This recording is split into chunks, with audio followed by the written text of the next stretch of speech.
Why are there so many shows starring Muppets and dozens of movies too?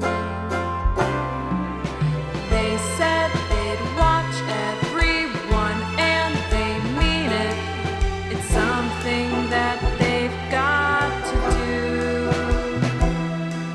So now they've pledged you a lifelong commitment. Muppets, Matthew and Sam.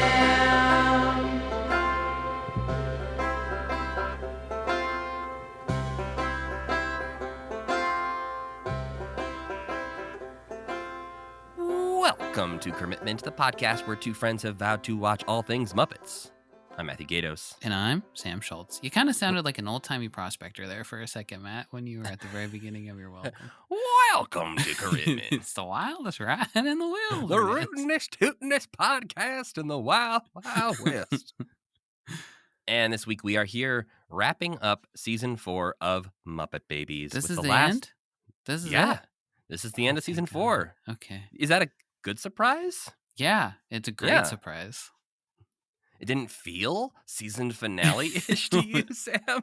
You know, I think in a different maybe if I had known this, Nanny's Day Off would have been a little bit like, okay. Or if it was a better episode. I didn't mind that one, but we'll get into it. Well, yeah, we're watching the last 3 episodes of season 4 from January of 1988, and those are the episodes titled The House That Muppets Built, Masquerading Muppets, and Nanny's Day Off. But that's not all, because we also watched the Muppet Babies Video Storybook Volume 1 VHS tape. So welcome, Sam, to 1988. We finally made it. Yeah. We struggled to get here. We're past the year we were born. We're growing little we're lads. 1 year old, yeah. Well, almost. You know, we're only about 4 months old. Okay. We're walking, we're talking. We're smoking our first cigarette. Well. It was the 80s. Sam was a advanced child. I was in the smart kid classes where they taught you how to smoke cigarettes as a baby. Well, yeah, 1988 it's the year of the holiday huggable Muppet Babies at McDonald's. Oh, okay. I know exactly what you mean. Yeah. I didn't know what you meant until you got to the end of the sentence, but yes, now I know. Yeah, it's the little Fozzie, Piggy, and Kermit that a lot of people have from their childhood or buy on eBay later on. Mm-hmm. They're a little, like, I don't know, their mouths are always just agape at all times, and they look like they're screaming for help. Uh-huh. But this is also the year of Crunchy Stars. Sam's looking at those pictures looking right at now, Fozzie right now. He's just like, That Fozzie's so freaking cute, though. There's not much that makes these Muppet Babies, if you ask me. Miss Piggy's the only one that looks the most like a baby, really. Like Fozzie's naked, which he's not in Muppet Babies. That is a good point. They don't necessarily, read as their Muppet Babies characters. They're just small in proportion. Kermit doesn't have pants on, which he does in Muppet Babies. Notoriously. And there's an animated commercial where they are nude and pantsless, and it looks obscene. Well, we're going to be watching some of those commercials, I think, in one of our next couple episodes. Okay. Because this is also the year that Crunchy Stars hits grocery store shelves. And, for some reason, the Fraggle Rock Happy Meal toys happen in 1988. You just missed it. They're really in the lab developing those things carefully. I believe there's a McDonald's commercial that uses footage from the animated series. So I guess they were hoping they could capitalize off of this show that they thought was going to be a hit. Oh, and then that's too bad. That sucks. But yeah, there's a lot of commercials I found from 88 specifically of different, bubble baths with Muppet Babies branding and toothpaste with Muppet Babies branding. And so I'm going to incorporate some of those commercials into a future catch-up episode that we'll be doing. Jim was really raking it in at this point, I bet. It seems like Muppet Babies definitely served its purpose as a moneymaker. Yeah. But at what cost? To us specifically. To us mostly. But 1988 will mostly be the year of more Storyteller, more Sesame Street, some fun VHS tapes, and of course, more Muppet Babies. But thinking back to these 37-year-old episodes that we watched this week, I started feeling sort of old and solidly feeling 37. You want to feel old? You're Oh no. 37. Yeah. But I was curious, aside from our aching bodies, graying hair, wrinkling faces, what's something I'm not too that wrinkly. you believe you do, or just something about your personality where you're like, oh, I feel old. That's an old man thought that I shouldn't say out loud. Like sort of Oh, a kids these days moment that you have to keep inside. I have these thoughts all the time, but I can't think of one. You go first. Well, I think for me, I'm still a stickler for like albums versus songs. Oh, wow. That's a really old man. I didn't expect to be judged. I expected to commiserate with you Well, about that being was an like old an old man. man when we were young men, you know? That was I Tom have a York was hard time. freaking out about that, and he was old. I just, a lot of times I will listen to music on shuffle, so I'll just get songs. But Mm-hmm. when a new artist comes out, the first thing I will do is go to their page on whatever music platform I'm using, and I will listen through their newest album from front to back. Mm-hmm. Like that's how I want to enjoy music. Yeah, but sometimes a lot of the songs suck. So after you're done doing that, do you go back and then you can listen to individual songs, or you're always an album guy? I'm not always an album guy, but Okay. I think the thing that makes this sound like an old man yells at cloud thing is I Mm-hmm. think albums are important. I don't disagree with that. I have more respect for an artist when they are putting thought into a solid album experience Mm-hmm. and a good, 10, 12 songs, whatever it is, that run together, that work nicely together. I will not name names to not draw the hatred of any fandoms. Uh-huh. Uh, but there are certain albums that have been put out in the past year or two where it feels like all the singles are in the first half. And then the second half of the album is a bunch of slow, nothing songs. And I was like, oh, I really like the first half of your album, and the second half feels like a completely different person made it. Uh-huh. So those Hmm. I'm probably not Okay. going to revisit. But when I'm Right. listening to a Taylor Swift, a Chapel Rowan, somebody like that, it's almost always albums. I I can't. rarely feel drawn to a specific song of those artists. It's usually like I want to listen to that artist, so I will listen to an album. You're just a traditionalist. That's not Maybe. even. You're keeping a proud tradition alive, I think. It I'm does lead to my like end of year numbers being really weird because track 1 is always going to be the most played song. Like Oh, track 1 on albums will always be the most played song because I always start yes. the album and I don't always finish it. Yeah. You're a disciplined guy. I think I have a similar thing to music except with television because Mm. every Christmas I love to watch those commercial collections of Christmas commercials. Yeah. And then we watch like these old Christmas specials and stuff. And man, I just think we're doing there was a certain time. I know the monoculture has its downsides. Like there's not that many. And I think I've talked about this before. You don't get the diversity of voices that you would get maybe with more available streaming and stuff like that. But when we were all watching the same thing, and when the commercials were a certain way, and like I think we were just doing something right in the 90s. Like the 90s was the end of doing something right. And now everything just feels like nobody knows what they're doing. And there's so much stuff.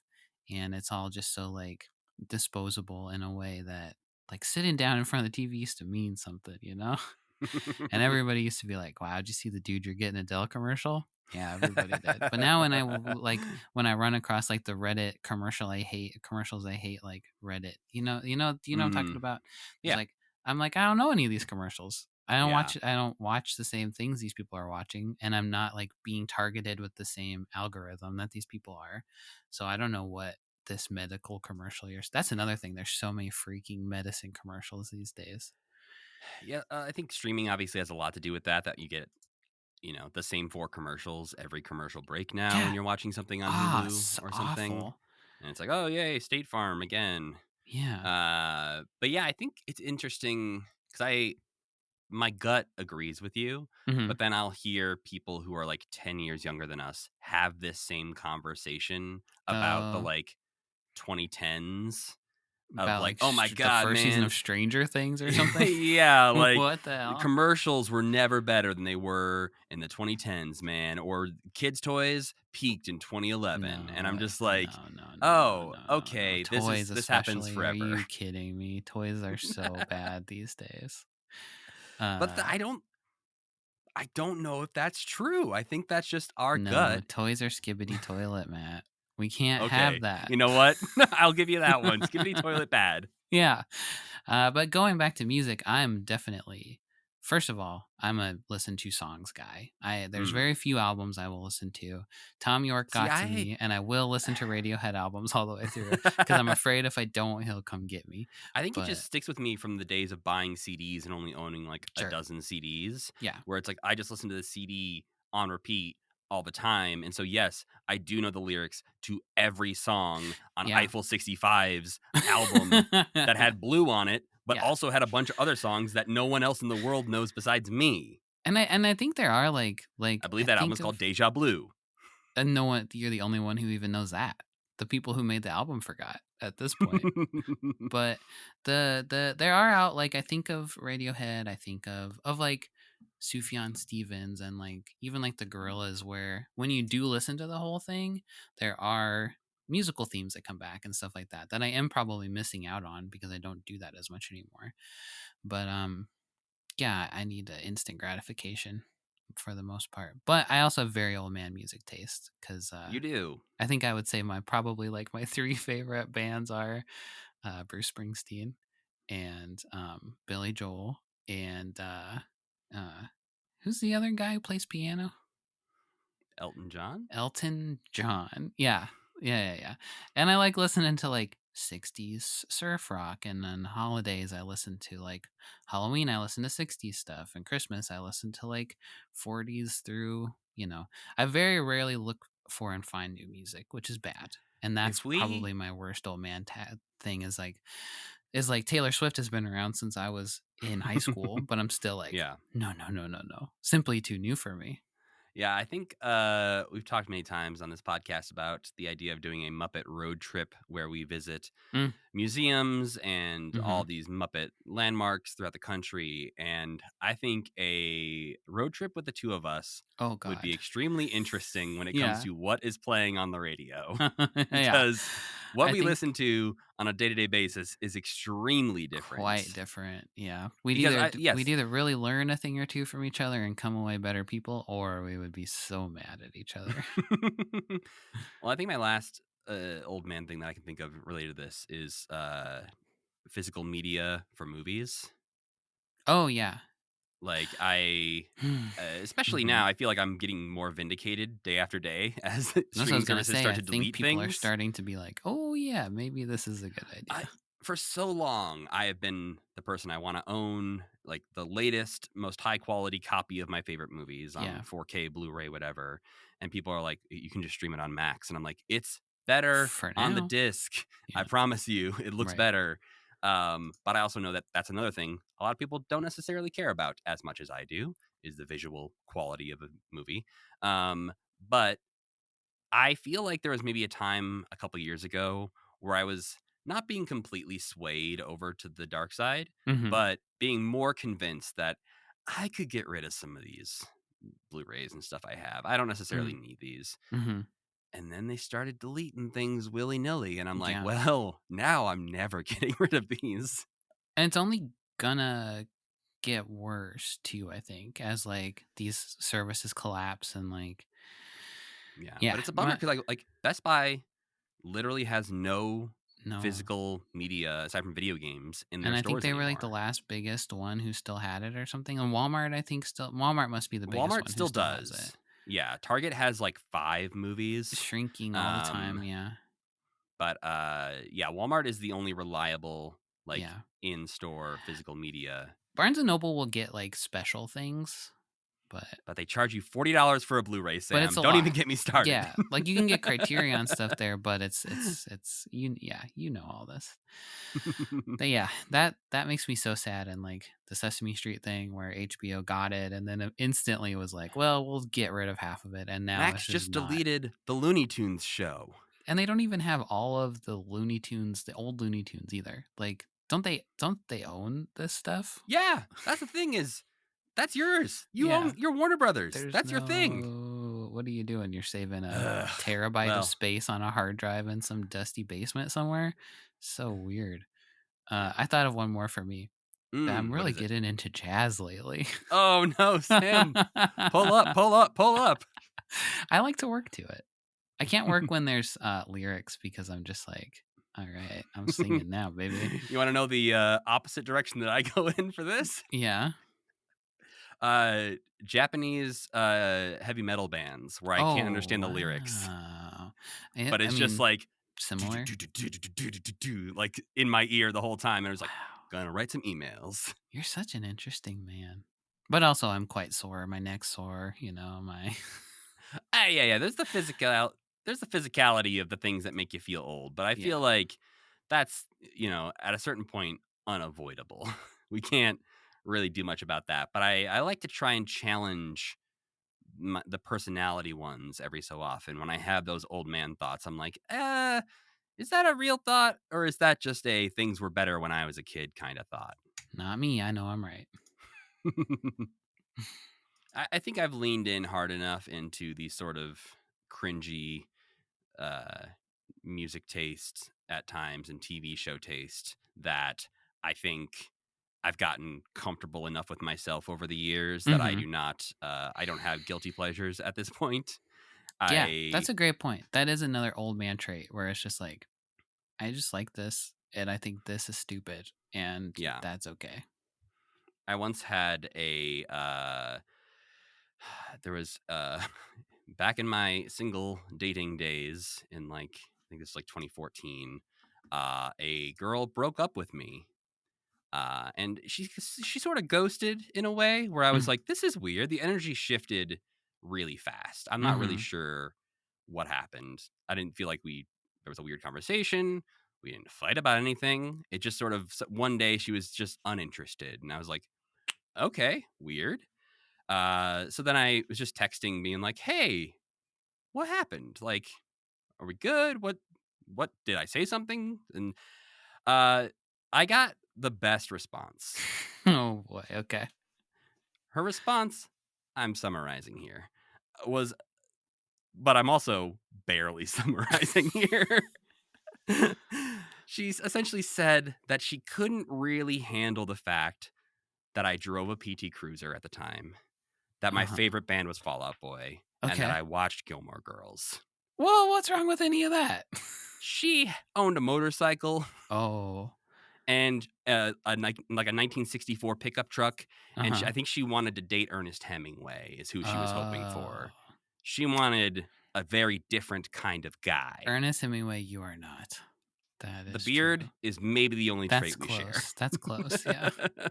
But it was one of those things where as soon as I got that text, I was like, oh, you don't like me. That's fine. I find your personality repulsive. Yeah, you're describing the things I would just put in a Tinder bio, probably. So it's like, yeah, drive a PT Cruiser, like Gilmore Girls and Fall Out Boy. That's me. Well, I think we'll have plenty of time in the future as we age rapidly while doing this podcast.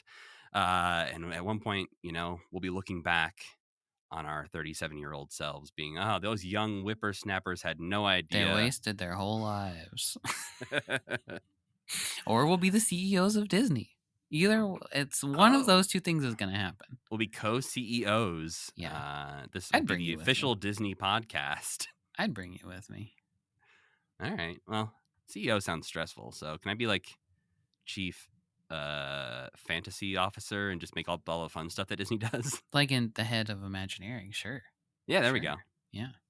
They control the Muppets, so we would have full control over the Muppets, which seems like maybe a bad idea. No, we could do anything we wanted. That would be the Ouroboros of this podcast, though. Yeah. We'd be making the stuff we'd have to talk about. Oh, wow. Yeah, we can just stop. That's it. The Muppets are over. We have to become CEOs. Stop so we can catch up. Yeah. We have to become CEOs so we can destroy the very thing that's torturing us. Well, with that note, let's get into the stuff that's torturing us. And I'll ask you, Sam, what did we watch this week? First, we watched the Muppet Babies video storybook, Volume 1. We watched Muppet Babies and then some bonus Muppet Babies. Kermit, adult puppet Kermit, that is, sits in his study and reads the viewers 3 Muppet Babies storybooks. Meet the Muppet Babies, in which the babies take turns pretending a box fort that baby Kermit built is different things like a castle or a rocket ship. Piggy and the Giant Bubble, in which Piggy pretends she floats away in a bubble that she blew out of her bubble pipe and gets into all kinds of crazy situations around town. And What's a Gonzo, in which Gonzo pretends he goes through a mirror to Gonzo World and asks other Gonzos what he is.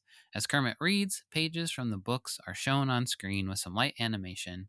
It made me very sleepy, which I think is the point of it, because Kermit does keep Animation staying. is generous. I think it's a panning of the drawings from the book. Sometimes they cut out the little piggy bubble and she's going. Oh, that's right. She did move. There's a little bit. We'll get into it, but I think one of the biggest things that was interesting to me is how different some of these were from each other. Yeah, I agree. Like, there was not like a common, I guess, rule set of how to write your Muppet Babies children's book. No, they weren't structured like episodes of Muppet Babies either, really. One of them rhymed. One of them rhymed. That one was the least structured like Muppet Babies. But all of them were kind of a nice change of pace, frankly. And we will get into it more. Well, we got 5 more of those to watch, so. Then we watched Muppet Babies. I didn't have it in me this week to write about the imaginary child viewer in 1987, so I'm just going to go for it. First up, The House That Muppets Built, air date January 2nd, 1988. The babies are playing football, and in the commotion, they end up smashing Piggy's dollhouse. They promise to build her a new one, and it can look any way that she wants it to, but she can't decide what she wants. So Skeeter takes on the role of a real estate agent and tours Piggy through the baby's proposed dollhouses. Eventually, Nanny comes in and gives them a pop-up book of famous buildings, and things go a little off track as the babies start proposing things that aren't houses at all, like Notre Dame. Is that how you say it? Not Notre Dame. That's the college. That is the college. Like Notre Dame and the pyramids of Giza. In the end, I think I just blinked and missed what happened in the end, but they build her a dollhouse out of cardboard boxes, and she likes it, I guess. Much worse than the beautiful dollhouse that they smashed. That is pretty much what happens. There's a little bit of a sweet moment, but pretty much that's she the is ending. like, it has this and this and this, and I love it. Next up, Masquerading Muppets, air date January 9th, 1988. The babies get invited to a costume party by their next door neighbors. Nanny brings out a big box of clothes and they start putting together their costumes. They have some fun doing that before settling into an extremely ponderous Three Musketeers imagination sequence where Skeeter is kind of a villain who's trying to steal Queen Piggy's wig so that she can be the queen. It takes the whole episode, this fantasy thing does basically, and it's boring and unimportant. And in the end, the kids have made costumes for themselves. Finally, Nanny's Day Off, air date January 16th, 1988. The babies have a big surprise for Nanny. They're going to do all of her chores and give her the day off. Fozzie and Animal do the laundry, Skeeter and Scooter prepare lunch, Rolf and Gonzo clean up the house, and Kermit supervises.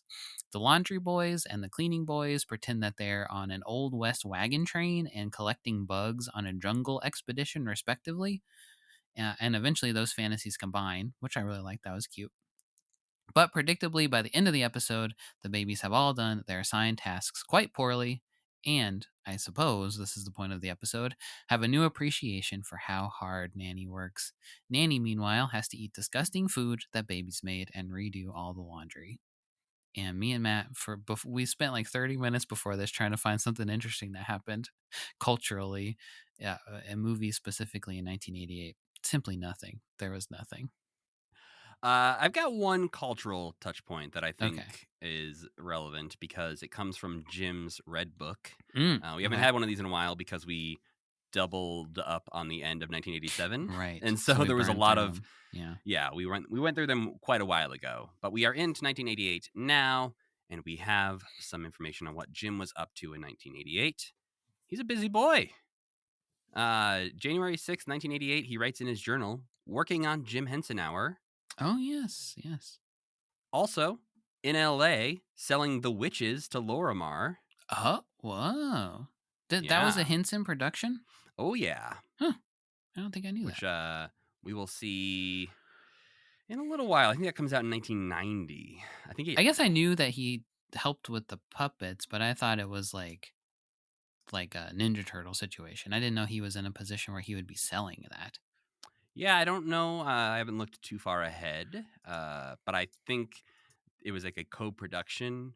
And I'm assuming, they were probably part of the sales pitch at the time of like, can you actually pull this off? Yes, Mm-hmm. we have Jim Henson willing to make the creatures for us. Yeah, we So, can make a weird little mouse boy and some creepy creatures. yeah, we will definitely watch The Witches when we get to 1990, which is like right around the time Jim dies, which will be quite the whiplash in content we're watching. But yeah, not only did he write Working on Jim Henson Hour and In L.A. Selling the Witches to the Lormar, he also wrote Phantom of the Opera opens in New York. Okay. So he went to go see Phantom on Broadway. He had nothing to do with it, though, did he? No. Okay. No. It had opened in London a couple years Mhm. beforehand and then just opened on Broadway in 1988. So this was Okay. Phantom of the Opera opening on Broadway and then becoming the longest running show in Broadway history. Yes, when we went to New York, my mom wanted to see some Broadway stuff. We went to Kill a Mockingbird and saw Jeff Daniels play the guy, the lawyer Atticus dad. Finch. Yeah. Then we got to choose between if we wanted to see Phantom or if we wanted to see King Kong the musical, and we made the wrong choice and went to see King Kong the musical. And I regret not seeing Phantom of the Opera because that would have been fun, I think. Well, the first thing we watched this He didn't week. editorialize or anything. He just said, I went to see this. Yeah, there's no note or anything underneath that. The only notes on Jim's Red Book on that journal entry are basically mentioning that Jim must have really enjoyed Phantom to mention it in his journal. That's what I was going to say. He doesn't often do No. that kind of thing. Yeah. But also, they reference, it goes on for a while about how the Muppet Show did the episode with Uncle Deadly. That was like the Phantom of the theater. Right. And so that they're I guess editorializing there that Jim must have had an interest in the story of the Phantom of the Opera in general to have based a Muppet Show episode around it and then also go see the Broadway play. But yeah, the first thing we watched this week was a VHS tape that personally I watched at 2x speed and recommended to Sam he do the same. I don't know if he did. I tried really hard to do it normal. And halfway through Piggy and the Bubble or whatever, I did the thing where I look at how much time I have left, and I was only like 8.5 minutes in, as I always am 8 minutes in, and thought, okay, I'm cheating now. So I did watch it double speed. Couldn't handle it. I think because this isn't, the pacing is less important on something like Kermit reading a children's book to you. That's true. Yeah. So I didn't feel guilty watching this at 2x speed. I think watching a Muppet Babies episode at 2x speed, I would feel more guilty about. I think I felt guilty because it was like a gym performance, technically. So it was a little bit like, well, I'm not watching it as he intended.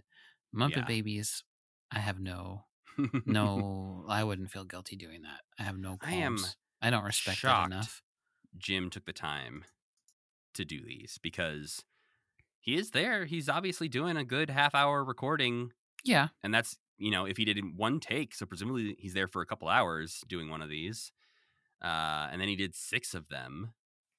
It is kind of interesting because it doesn't seem like they must have had a really good feeling about this or something, because it doesn't seem worth the effort for like. I mean, I imagine VHSs were making a lot of money at the time. Yeah, I guess so. And maybe in the rental market too, like this would be on a low shelf at Blockbuster where a kid would see it and be like, gotta see this. But yeah, it is surprising. He does a good job. It's also not. I read a book to a child for the very first time this weekend. Oh no, I've done it like one other time, and it's a great experience to read a book to a child. So I could put myself in his spot and be like, oh, this is fine. You're just like reading a short book in a soothing voice to the millions of children that you're imagining in your head. And also the thing that really surprised me was how all out they went for like the study set he was in. And they had his little chair rigged up so he could kick his leg around. And like, he wasn't just in a black void. Like, we saw those Muppet Show VHSs, and some of those were really intricate, but a couple of them were just like Kermit and Robin in a void looking Right. at a storybook. And so it surprised me that that wasn't the direction they took with this, and instead built him the best glimpse into Kermit's house we've ever seen, I guess, kind of. Well, I think that's one of the questions I had was, is this Kermit's study or is this a set Or is Kermit he on had set? built Yeah. and he is the hired host? And then on top of that, is he reading stories about his own childhood, or is he like baby Kermit is a different entity than Kermit? It Yeah, feels because like. he doesn't say, like, I remember this, which is what I Right. was sort of waiting to see if we would Yeah. get some glimpse into the canon in this Yeah. of whether or not Kermit would acknowledge that these were the stories of him and his friends. Mm-hmm. And so far, no. And then the what's a weirdo one when he was like, Gonzo's trying to figure out what he is. I've been asking myself that for years. Mhm. That also felt like, I don't know, like that Gonzo's different. Or like he didn't, like the implication there to me feels like he didn't know Gonzo when he was a baby. But I don't know. It's like I've been asking myself that my whole life. It was more Right. like, yeah, I think it's like what I'm thinking now is, the heat miser and the cold miser. How Mhm. there's those little versions of them. Yeah. Maybe that's what the Muppet Babies are. They're like little sidekicks. Like you could have Kermit come out and do his little song and dance, and then like Like a three baby mini-me. Kermits. Yes, exactly. Yeah, the real funder of this experiment was the adult Muppets. It's Oh no.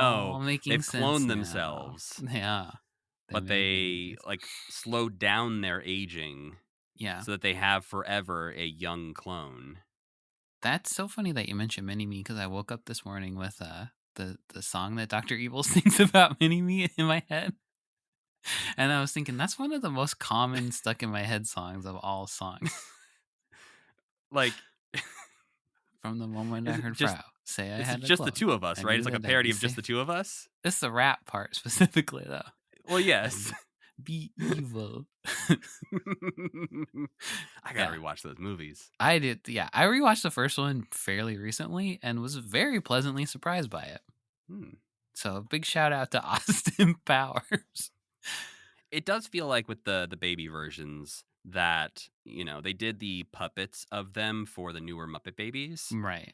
And I do feel like you could almost get away with a multiverse moment of Puppet Kermit meeting Puppet Baby Kermit.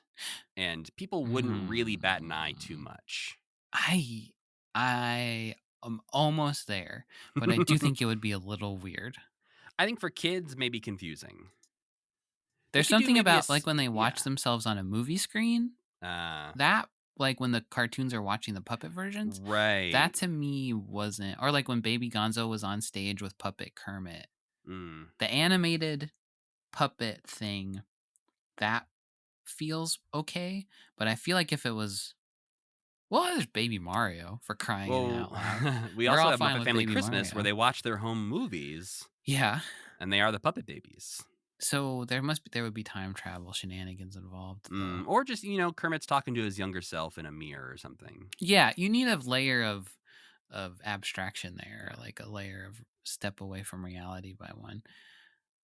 But this thing kicks off with Kermit in his study, really concerned about our comfort. Really, his main thing is he's like, "Hey, I've been expecting you. Are you ready? Are you comfortable? I hope you're comfortable. Get comfortable." I think you're just hoping the kid's gonna fall asleep. That's the goal. It turns out, I think we had alluded to this in the past. I had said that Kermit is reading these stories to Robin. Yeah.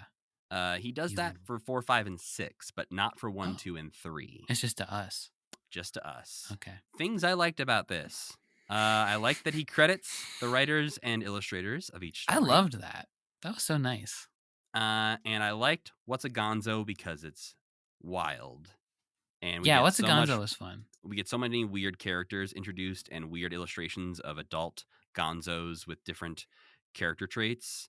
Momzo, Tonzo, Dr. Donzo, Professor Ronzo, Admiral Bronzo, the Great Garbanzo. The Great Garbanzo was a great name. I liked that. We get Clownzo. And that was fun. And the end moral where the machine was like, "You're Yes. Gonzo, and that's enough," was like, that's beautiful. So sweet. Yeah. On the flip side of that, we have Meet the Muppet Babies and Baby Piggy in the Giant Bubble, which are close to nothing. I would say that if Meet the Muppet Babies was an actual episode of Muppet Babies, it would maybe be a pretty good episode. Because everybody taking turns imagining the same Right. thing as different stuff, That is that's a like a familiar good hook for structure. an episode. And this did also give me like the this kind of confirmed to me that if Muppet Babies episodes were shorter, I think they would be better. Because Right. we're really moving through it and we're not like, and then Gonzo pretended he was Philip Marlowe on the case, and the kids are like, who the hell's Philip Marlowe? then we saw a clip from the Rocketeer. Oh, okay. But yeah, if they were just a little bit more snappy, because I kind of had fun. I honestly kind of like these better than I like Muppet Babies. And maybe part of that is just Jim is good to listen to, but Piggy in the Giant Bubble was the weakest one because it rhymed. Was not a good choice, I don't think. Yeah, and I do think there's some interesting stuff that happens in that one because Piggy floats out of the nursery and into the world. Is it the real town that they live in? Is it? I think that depends on whether or not Piggy has ever been out there. Yeah, that's if she's been allowed to leave, maybe she's imagining the real town square that she has seen before. Like, I have trouble believing that there's a soccer stadium in the Muppet Babies town. Yeah, that was a little surprising. There was like rolling hills, a soccer stadium, a very fancy mayor. Yes, the mayor with his top hat and but there's a toy store, a park, there's a toy store, a park, a fountain, a zoo. Kind of a busy town looking place too. It's like they live in a busy town. And we get a very brief glimpse of the outside of the Muppet Babies house. Yes, that's right. It has yellow siding, which is all we really learn about it. Have we not seen the whole house before? Why would we have seen it? We've never seen the outdoors. I feel like when Fozzie's imagining himself being thrown in the trash, maybe we see. I don't know. Maybe I'm just completely imagining that there's establishing shots of the outside of the home. I don't think there is. But we have no idea how big this place is. Yeah. I will say, I didn't really skip ahead on anything, but I was on archive.org where we watch our Muppet Babies episodes, and I sort of took a glance at some of the season 5 titles coming up. And while doing that, one, I was impressed with some of their titling ability as opposed to the current season. But also, one of the episodes I randomly clicked on, they were exploring the house in all new ways. Still inside, but in rooms we've never seen before. So we might see, I think season 5 might be better than season 4. I think season 4 feels like a season of transition. And I think season 5, they settle in a little more. Season 4 has had some high highs and then some just like, this is just like any other episode of Muppet Babies lows, for sure. But I do like in the Piggy story, some of the lines made me laugh, which is when she interferes with the skywriter who is writing the word go in the sky. Yeah. And the bubble gets placed next to the word go, and he says, a go with 2 O's isn't go, it's just goo. Yeah, which is like a fun concept, but then I was thinking like, what would be another word he could have even, because like why the person writing the book word was go? Like, yeah, exactly. Go to the store, I guess. Goo, goo to the store. Just goo to the store. But the person writing the book had the idea for the skywriting thing, and they're like, bubble looks like an O, and then they were like, what word could it be? Dang. I think the person writing the book had to come up with a lot of rhymes and had to put Piggy in weird situations to make that happen. Yeah. For instance, she flies into a circus so that we can rhyme trapeze with some things. Yeah, sure. But it is an odd one where Piggy almost gets eaten by a bird.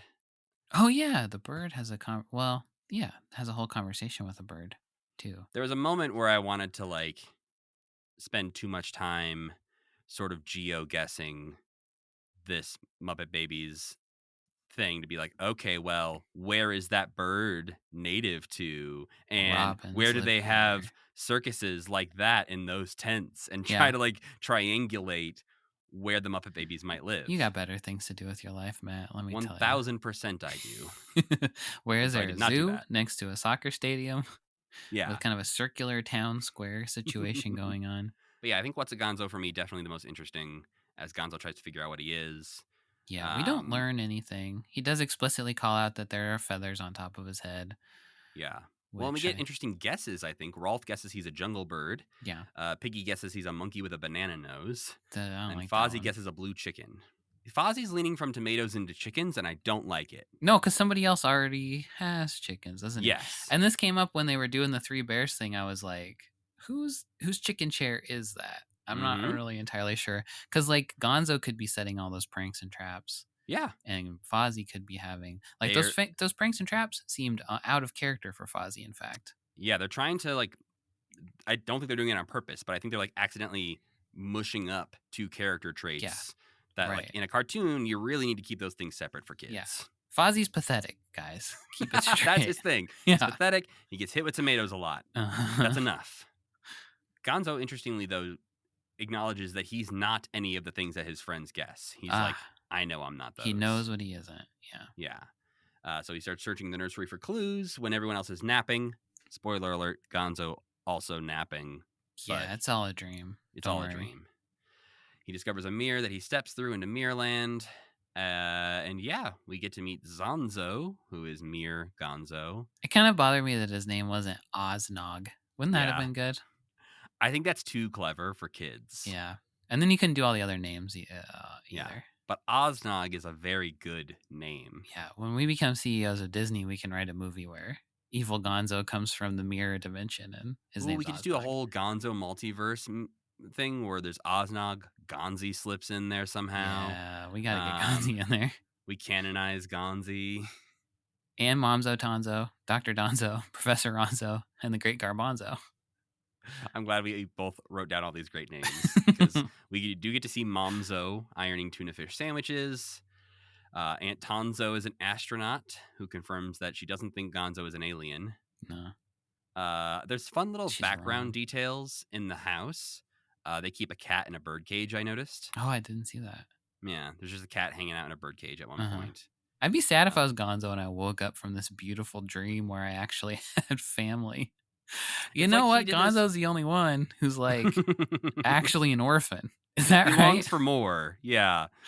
Every other character I feel like has mentioned moms and family members. Not in Muppet Babies. Well, but in I'm speaking like the only one you could conceivably say actually belongs in this nanny orphanage is Rolf could be there and Gonzo could be like, they all go home at the end of the day and Gonzo's like, well, see you guys tomorrow and I'm just going to stick around here.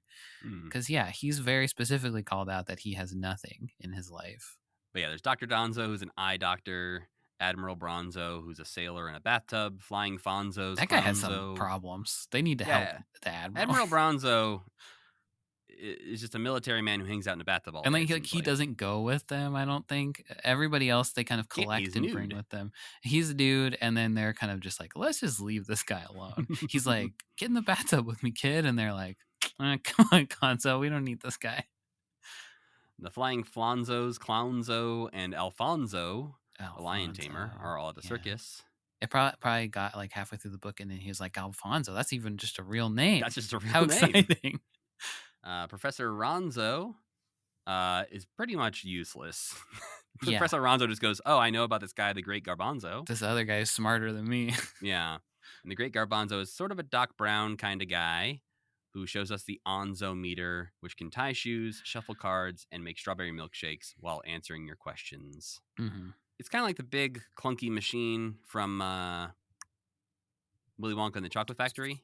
When they're trying to use the scientists to figure out like where the chocolate bar with the golden ticket is. That's right. Yeah. Those old machines that printed big like receipt papers at you. Yeah. And this one spits out a piece of paper that says, you are Gonzo. And Gonzo says, that's it? And the machine prints out another piece of paper that just says, isn't that enough? Beautiful. A beautiful moral. Yeah, Gonzo even says, I'm Gonzo, and that's enough for me. That's an energy he'll bring with him into the rest of his life. And then we wrap up with real live Kermit wrapping up the thing, asking us what milkshake flavor we would like. because it's mentioned in the story. Yes, because the machine makes some strawberry milkshakes at the end. Yeah. Kermit says he'd like green pistachio, which is not really funny. No, it's not. And he used to like to drink like bug. He used to eat like bug ice cream. Remember? Well, he has Dragonfly Ripple. Yeah. In the Muppet movie. Yeah. So I feel like if he had said like Dragonfly Ripple, I want whatever float, bug flavor. give me bug. And then Kermit makes a bad joke about I feel like a milkshake right now, kind of cold and wet, which is funny. I thought that It was is pretty funny. good. But he blames Fozzie when no one laughs at his joke. Yeah. But who was supposed to laugh at his joke? Us? The cameraman? camera, maybe the camera's alive because it's a Muppet, you know. Hmm. You were talking about the naming conventions of the show later on. Mm-hmm. It makes me mad when they use the word Muppet in titles. Yeah, because they're not Muppets. Well, I think regardless of that, if they used it more often in the show as like, Yeah, we're the Muppets, right. Sort of like Alvin and the Chipmunks is what I'm picturing. They're babies before they're Muppets in the show.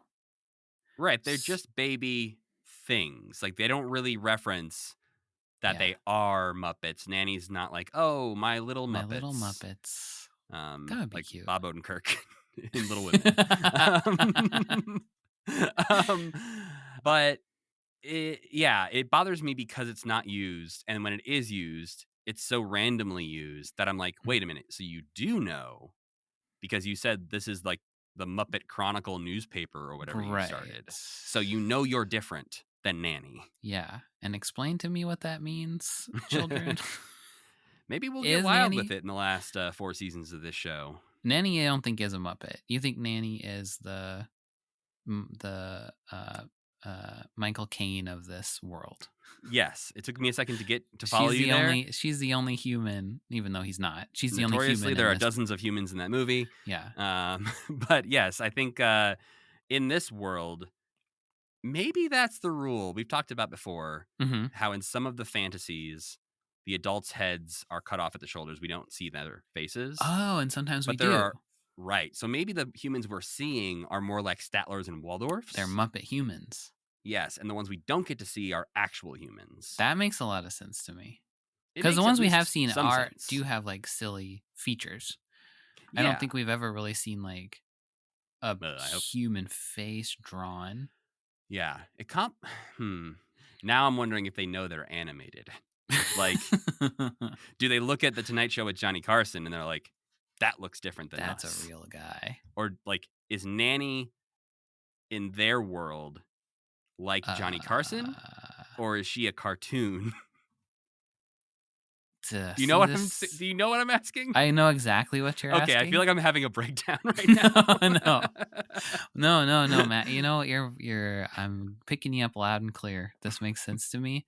I don't think there's an answer to it because this concept of the show is just flawed from the beginning. Yeah, I think it's fortunate that I am currently talking to the one other person who would follow me on that. Yeah. That road that I just went down. I follow you down any path you want me to. And speaking of being, wrapping up season 4 of this show, we are 56% of the way through Muppet we're Babies. really cooking through it now, I feel like. Doesn't that feel good? 56 feels all right. 60's going to feel delicious. Practically done. Yeah. Well, let's talk about Muppet Babies an hour into this recording. Okay. The first episode we watched is from January 2nd, 1988. Once again, we're weirdly sort of lining up with episodes of things we're watching as far as we're recording this on January 5th. Which is bad. As you pointed out to me, I think maybe off mic is bad because we'll be doing it. It means we're doing it forever.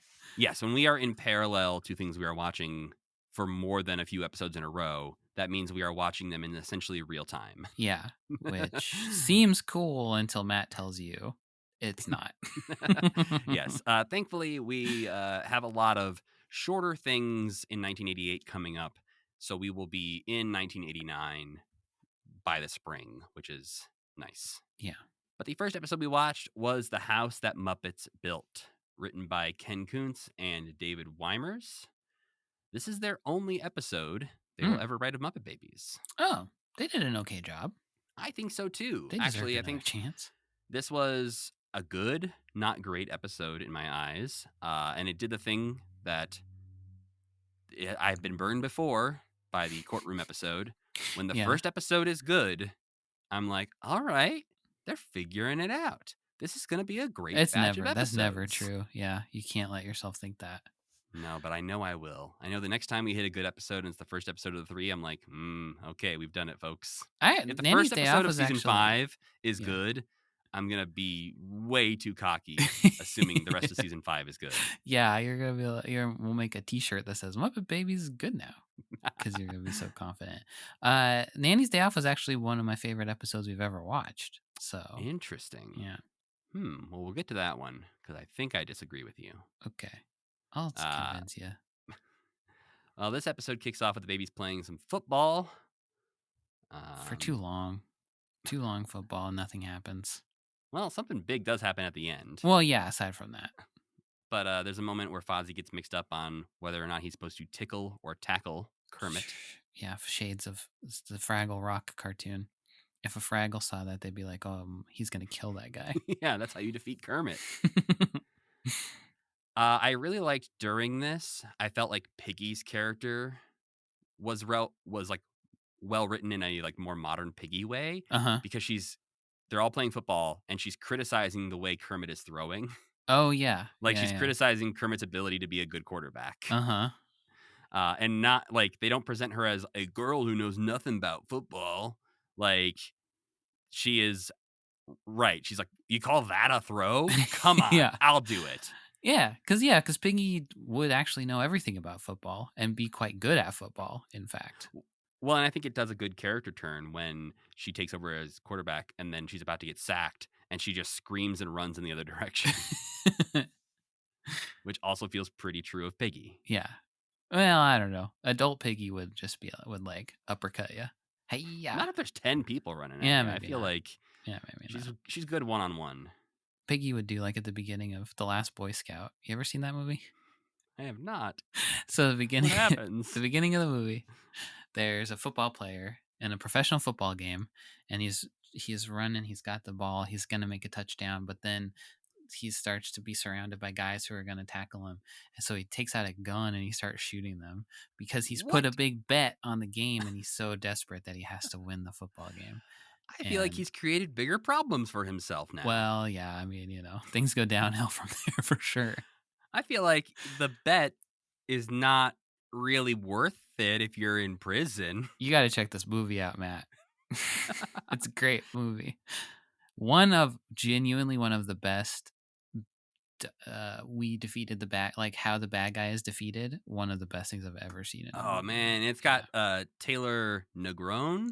Maybe it's how you say his name in it. Yeah, that guy was everywhere when we were kids. Yeah, I think he's the bad guy who is defeated. This movie, young Halle Berry. This movie kicks ass. You gotta see it. Yeah, it's a Shane Black joint, so it's okay. You know what to expect going into it. It's a Christmas movie, but it's not a Christmas movie. Yeah, and it's exactly like what you think it is going to be, and it's wacky and great. But anyway, Piggy didn't do that. She screamed and ran away. Piggy did not shoot anyone. No. But the ball does bounce into Piggy's dollhouse in real life, which they are actually playing with a football. And all the kids just jump on it and destroy her dollhouse. Yes, she takes really well. She does, only because they offer to build her a new one. Yeah, but she knows it's going to be a bad house. Because she has a little bit of a freak out at first where she's crying and upset. And then Kermit says, we'll build you a bigger, better one. And she's like, what was that? Build a bigger one for sure. But yes, better. It is a bunch of junk that will probably be torn down by Nanny while you're sleeping. Yeah. Yeah, at the end, Nanny is like, what is that? But then we get to meet Realtor Skeeter. I love Realtor Skeeter. This makes so much. This is what she's doing now. I thought the same thing. I was like, oh, we finally have our answer. Yeah. Skeeter went and got her real estate license. Yeah. And because she was tired of trying to be an artist like the rest of her friends who weren't making any money. Yeah. And she flunked out of police academy. She had too many Judge Dredd type tendencies, so they kicked her out. Oh man, if we don't get a Judge Dredd parody at some point in Muppet Babies, I will be shocked. They call him Judge Weirdo. No, I want it to be good. But you're probably right. Yep. Well, Realtor Skeeter is going to show Piggy some houses and help her pick out her next house. The first one, drawn by Animal. It's adorable. We've missed this for a while. We haven't seen this in a long time, is right. A crayon drawing by Animal. This one comes with blueprints, which is blue animal handprints all over it. It weirdly, sorry to the two people, that only the people who get this. The inside kind of looks like the house from American Dad, which is like the Yep. The show that nobody watches, but somehow is still on TV. Is that still on? Yeah. Oh. Can you believe it? I remember kind of liking that show. I watched the first couple seasons and then left it, but it has been on for 20 years. Really? Yeah. Are you sure? Debuted in February 2005 after the Super Bowl. And it's still being made. Yeah. The 21st season premiered on October 28th, 2024. It is now a TBS show, I think. Who's watching it? I don't know, honestly. That's fascinating. The fact that, The Simpsons and the Family Guy or whatever still get to stay on, I'm still shocked by. Yeah. The American Dad always felt like the younger, ignored brother of those shows. Right. But sometimes I'll see a clip and think, that was pretty funny. If you're one of the American Dad fans out there, let us know. I am very curious. Yeah, I'm never going to go back and rewatch episodes of that because there's so many now. On the show, tell us how. Yeah. How that is possible. But this house ends kind of oddly. They go into a room that has a bunch of funhouse mirrors. Mm-hmm. And Piggy sees a mirror that is not so flattering. And so she now doesn't want this house. Yeah, one thing that they are bringing into her character is more weight-related jokes and body issue stuff. Specifically in this episode, there are two jokes about her being overweight. Right. One that I just wrote in my notes, that was rude, which is coming up later. Yeah. The chair one? The chair. Yeah. And I think she even says, that chair was rude. She's right. Next up is, I keep saying there's a bunch of weird moments in this because it's true. There are weird moments, but I overall did like this episode. But I liked it until Nanny ruins it. You think Nanny ruins it? Yeah, Nanny brings in that book of things that aren't houses. Yeah, that was a bold choice. I think that throws. I like the idea of all the babies.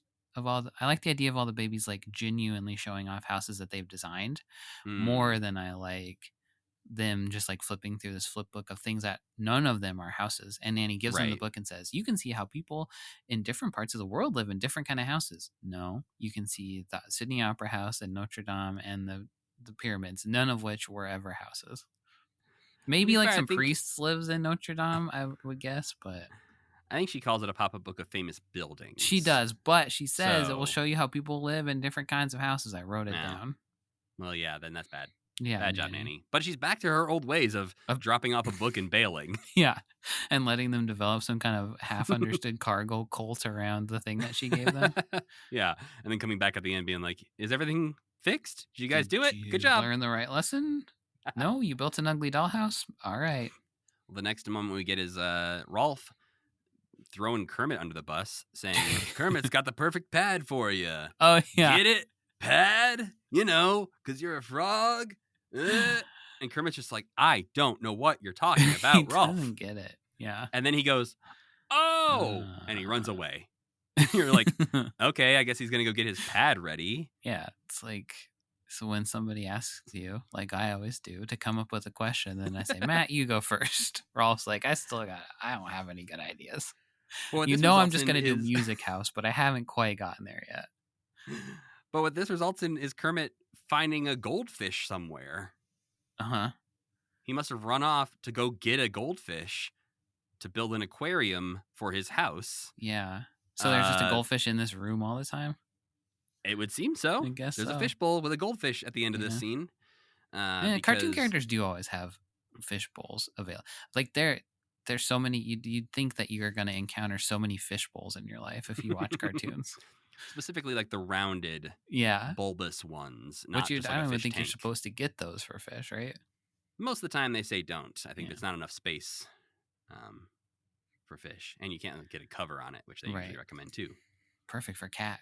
Perfect for cat to eat. You're also going to think your Yeah. cats are always trying to eat your pet fish if you're a kid watching cartoons. Doesn't come up Pinocchio often. style. Yeah. Just batting their paw around in there. Mm-hmm. Well, Realtor Skeeter takes Piggy down a lily vader in a lily pond, down to Kermit's underwater pad. Yes. And this looks like the kind of house I would think Kermit would have for real. It's To very me. sterile. I don't know. I think you'd have more decorations and plants and stuff, but the general Mm. idea of like a very modern, like Yeah. debaucherous sex mansion. He is wearing like a smoking jacket, Yeah. I think. It's a little Like, too sexy down there. It's a little James Bond-y, like Bruce Wayne kind of vibes. Yeah, full wall aquarium with shark in it. Definitely. Mhm. Yeah. Which is the thing that scares off Piggy. Yeah. She does not like sharing space with Jaws. Even though Skeeter has started to draw up the papers, which is funny because she's like, I'm going to go draw up the papers. And she comes back with a drawing of Piggy. But the shark does scare Piggy off, so she wants a different house. She wants a cute house like in the fairy tales. So Realtor Skeeter takes her to a small cottage in the woods where they walk in and see 3 hamburgers on the table. Yes, little Snow White kind of house. Yeah, which is where I thought it was going to go. Me too, yeah. And then I was like, oh, they're going to go with the 3 bears. And then they also kind of don't do that. They draw it out so long that you're kind of like, are they going to do the 3 bears? Will the 3 people whose house this is ever actually show up? Or must we draw on our own knowledge of this show to fill in the gaps? And when you start to figure it out too, you're like, well, it must be better than that. Like, it's not just going to be Fozzie, Gonzo, and Scooter, right? Yeah. Like, there must be a hook to it. But no. When the 3 show up, they're kind of just like, well, here we are. This is our house. What are you doing? But yeah, the 3 burgers are described as, one is just rubber, which would be Fozzie's prank burger. The middle one, Piggy says, tastes like it was made by a computer. Yes, another insightful look into the future of AI. This lab-grown beef created by AI. Perfect, yeah. Oh, what does that mean? in 1988, what does that mean? I have no idea. But the last one is an anchovy peanut butter burger, which she surprisingly does not mind. You know, actually, I could see that being kind of good with the right kind of peanut butter, not too sweet. I think you could nail that. And maybe like a fig jam or something. Mm-hmm. Yeah. Well, she decides to go try out the chairs in the living room. The first one lets out a big old fart noise. This is the second time Figgy's farted on this show. Yeah, we got a whoopee cushion going off in that chair. Yeah. After what I would say is a too long fart noise. It's a big fart, yeah. It's a big old fart. The kids in the audience were probably losing their minds. Yeah, they were wishing they had archive.org so they could rewind and watch it over and over. Yeah. Well, the next chair she sits in is a super modern-looking computerized chair who immediately says that she exceeds the maximum allowed weight and it breaks into a billion pieces. Yeah, and it's like, and then she does say rude chair.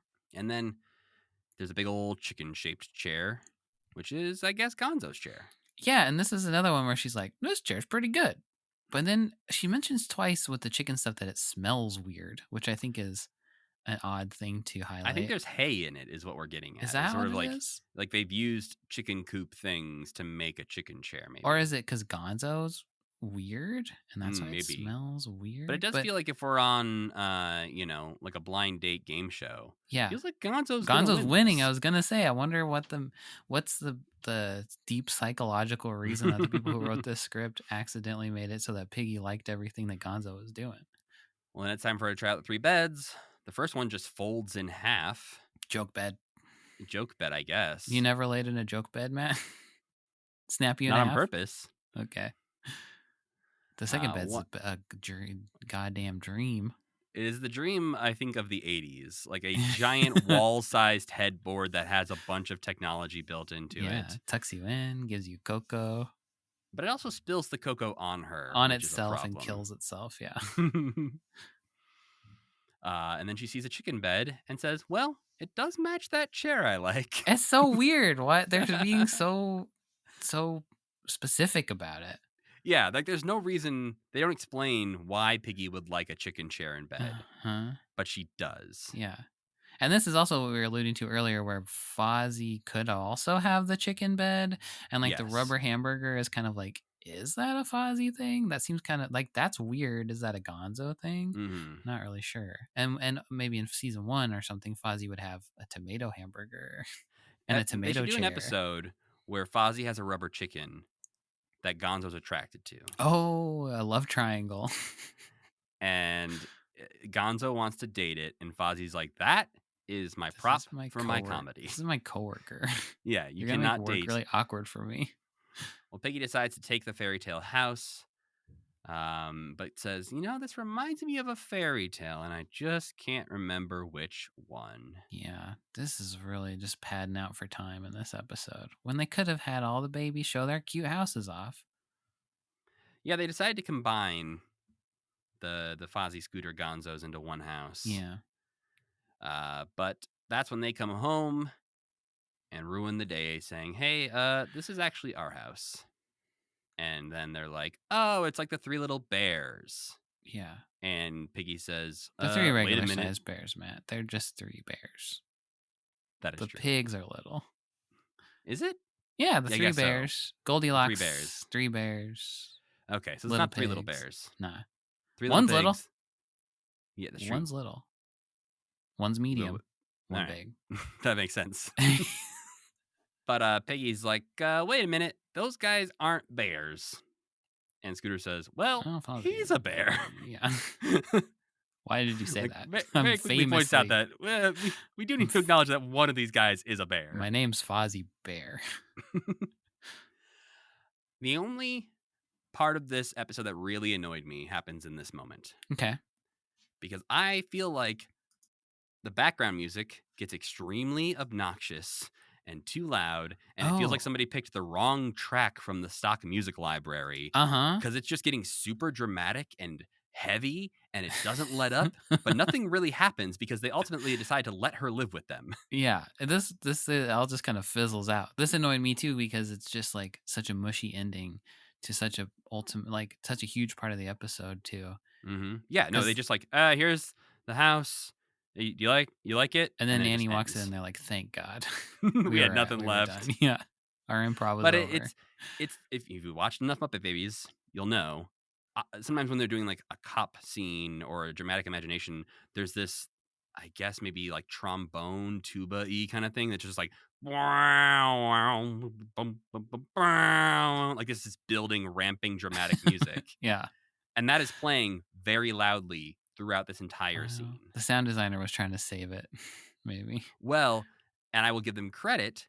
It does it again in a little bit, but it becomes part of the story. Right. Yeah. Right. But yes, Nanny does come in to ruin this playtime, or perhaps save it because they were out of She's jokes. listening through the door being like, they're dying up there. I got to get in there. Yeah, she's just a good improv coach for the babies. And scene. Hello, babies. I have a book for you. This should start something. Well, Kermit explains the dollhouse situation to her, that they destroyed it. And so she's like, here's a book. Good luck. And the first thing they open it up to is the Sydney Opera House, which, of course, inside is themed with music notes all over. Has the word house in it? Not a house, though. Not even close. No. And they even quickly go away from that idea. Like, they start off with one that has the word house in it. And then they're like, Notre Dame, pyramids. Like, we're good. We can say Notre Dame. We're American. I don't think we can when we're talking about the cathedral. All right. But it's in my head now because you said it. Yeah, Rolf's house is so boring, too. It just has piano keys everywhere. That's the only thing it is. Well, and you would think this would lead to a musical number. Nah. But what it leads to is the background music getting louder and louder. It seems like it's emanating from the house itself. Just like the them walking in the around or stuff. something. Yeah, is making music play. Mm-hmm. And Piggy gets so annoyed that she starts screaming over the music at Rolf that this just isn't going to work. She's very gracious about all of the houses that are presented to her, too. She's not like, this house sucks. She's always like, sorry, Rolf, I think I'm going to keep looking around. Letting them all down. Pretty reasonable easy. gripes, I would say. Yeah, total. Too loud? Absolutely not. Next one. sex An active pest living cathedral? in your yeah. We also have that. Yeah. Next Yeah. up is Notre Dame, where, as Gonzo says, the weird guy from the movie lives. Yeah. Talking about Quasimodo, or in this case, Quasi-Gonzo. Quasi Gonzo. Gonzo Moto? Would that have been better? I'm not sure. Gonzo Moto. There's no winning here. I don't Quasi think. Weirdo? Quasi Weirdo is better. Quasi Weirdo is better. Nosy Moto? Well, Quasi Gonzo catches Piggy and shows her around the house. There is one good bit in this where basically the house is just all closets, and they're all imaginary, I like scary that. closets. I liked like Gonzo's House of Horrors was kind of cool. Like Gonzo could have had like a haunted house or something. Maybe would have been even a little better than the Notre Dame. Or the funhouse mirrors. I feel like would have made more sense in Gonzo's house as opposed to animals. But like Gonzo walking you through like the Crypt Keeper's house, being like, "Here's this scary thing. Here's this scary thing." But yeah, I liked this. I liked that aspect of it too. Yeah, and then it takes a turn when Piggy's like, "Hey, actually, we just talked about this." She's very nice. She acknowledges this house isn't for me. Yeah. And we move on to the next house. Yes. Except for when it's Quasi Gonzo who says, you never get to leave, and forces a big ol' smooch on her. He's like making out with her. It's the biggest kiss we've ever seen on Muppet Babies. Yeah, for sure. He kisses her directly on the lips for a long time. This also was this part, I for some reason don't notice the worst animation. This part I really did, because Quasi Gonzo looks so different all the time. His one little pupil like blinks in a weird way or switches around in a weird way that I don't know how much of it is on purpose. Yeah, sometimes he's like tall, sometimes and then sometimes he's like really short and fuzzy. There's a lot of limb lengthening in certain scenes. There's one scene in one of these episodes where Kermit is like shrugging a little bit, and he's got full on like long elbows and arms moving around in ways that was very horrible. I don't know. I think there's also a moment when Kermit catches Piggy when she jumps into his arms when they're in his house earlier in this episode. Oh yeah, and he full on has like teenage Kermit proportions. Yeah, they look like teens a lot when they're in their fantasy sections, especially. But I do feel like, we've maybe mentioned this before, Fozzie is starting to look more and more like the comic strip Fozzie. Oh. Like he's looking a little cuter, a little rounder. Yeah. His eyes are starting to look a little sweeter. And I think they lean even more into that with him specifically in the future. Okay. Thankfully, Indiana Frog swings in to save the day and get rid of creep Quasi Gonzo. I kind of like the thing that they're doing with Indiana Frog, where he's kind of a loser in these batch of episodes. It is interesting how less agency Kermit has in this episode. He's settling into it. Everyone has to keep reminding him what the rest of his life's going to be. Yeah. They're like, hey, don't you have a pad to go get ready? And he's like, I guess if you say so. And they're like, hey, remember how you like to be Indiana Frog? That would be helpful right now. And he's like, yeah, if you say so. I kind of don't remember how to be that, though. He's moving out of the creative part of his life and into the producer part of his life. Not that being a producer isn't creative, but, he's he's enabling other people to. He's got to delegate. He's got to learn to delegate. Right. Yeah. Well, in the last house we get to take a look at is the pyramids in Egypt. The most famous home of all time, one of the pyramids. Yes, where people notoriously are alive when they're inside of it. Yeah, and also there's like there's like archaeology tours going on and all kinds of people running around it. But it does give us this fantastic line where Skeeter says, they were built in ancient times, like when Nanny was a baby. Great burn on Nanny. But what if it's true? What if she's that old? Well, if she's an animated human and not a real human, there's a chance. Somebody first drew, like an ancient Egyptian person first drew Nanny, and that's when she was born. It was a hieroglyphic with no head. Yeah. Well, we see in the pyramids the sarcophagus of King Bunsen Common. Yeah, it's weird that he never shows up, actually, in this episode. They're just like thinking about their friend Bunsen. I think they were trying to think of a Muppet pun, and they were like, Bunsen and would work for Bunsen Common. Whereas none of the other Muppets would work for Tutankhamun. Why not do King Weirdo Common, huh? That's always there for you to use. You can't just toss in weirdo to anything. But Bunsen Common's a pretty good pun for Muppet Babies. And his little sarcophagus was pretty cute. And thinking about him dead was kind of disturbing, too.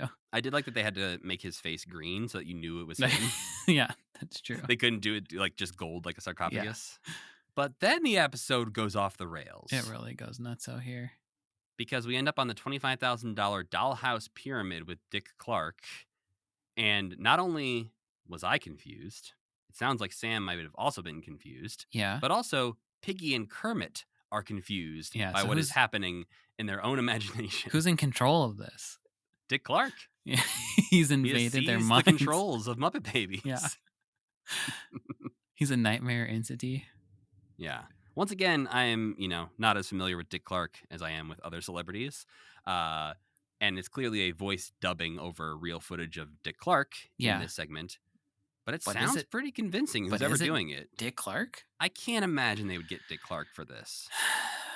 But much like Ed McMahon, who knows? And is he in the credits? I didn't watch that closely, but I feel like it would have said on Muppet Wiki, like Dick Clark plays himself in this episode. Right, except for that Muppet Wiki, some of the entries for Muppet Babies, as we'll see in the Nanny's Day Off one, are just one sentence. Yeah, I don't think they... recently, Muppet Wiki tackled the huge task of doing an episode guide for every episode of Sesame Street. Mm-hmm. They have not done the same for Muppet Babies. Yeah, well, yeah. One of those is a little bit more culturally important than the other, I suppose. Yes, but it's so much easier to do 100 episodes of Muppet Babies as opposed to 5,000 episodes of Sesame Street. So there was a choice made that they would rather archive 5,000 episodes of Sesame Street instead of 100 episodes of Muppet Babies. I don't blame them one little bit. By the way, Dick Clark has run in with the Muppets a couple of times. In 1984, he presented Kermit the Frog with the first Amphibian American Music Achievement Award. Okay. For his contributions to popular music. But this is when Nanny comes in, thankfully saving us from any more of this prolonged Dick Clark scene. It comes back in to find Piggy's new dollhouse that had been built by everyone. And Nanny doesn't like it. No, they say, "Isn't it beautiful?" And she says, "It's certainly imaginative," which if my mom said that, I would be devastated. Yeah. It's got great ideas in it, I would say. Yeah. Rachel's mom, when Rachel shows her painting, she goes, "That's interesting." Oh. Brutal. Cutting. Yeah. So Nanny pulls one of those on him. But it is a kind of sweet moment, I feel like, because Piggy is genuinely touched that her friends did this for Piggy us. likes it. Yeah. Nanny's thinking that dollhouse was expensive or another family heirloom destroyed by the Muppet Babies. Yeah, we learn later in the next episode she keeps everything from her childhood, so I'm sure that dollhouse was hers. I feel like there's been multiple times where she's like, I have kept this since I was a child. That's just a thing that Nanny does. Since ancient times. Yeah. But then we get to see the go bye-bye, which is something we saw last week because it was mistakenly applied to... Yeah, absolutely. Yeah. This is where it's supposed to be. It's the quasi-gonzo animal one we saw in the last batch. Yeah, not a bad episode at all, I'd say. Gonzo falls to his death into a bottomless pit. That's pretty common. Yeah, I like this one. I think they could have stuck with the initial real estate agent showing the different houses thing, that like narrative a little bit better, and didn't need to introduce the book. The book seemed like they already had a good premise going. One of the babies could have drawn a pyramid, or like Scooter could have been like, check it out, it's the pyramid. I designed the perfect house. Yeah. I think it underestimates the meat on the bones with a Fozzie house and a Gonzo house and a Scooter house, which I think could be interesting. Scooter and Gonzo kind of gets house his with the Notre Dame scene.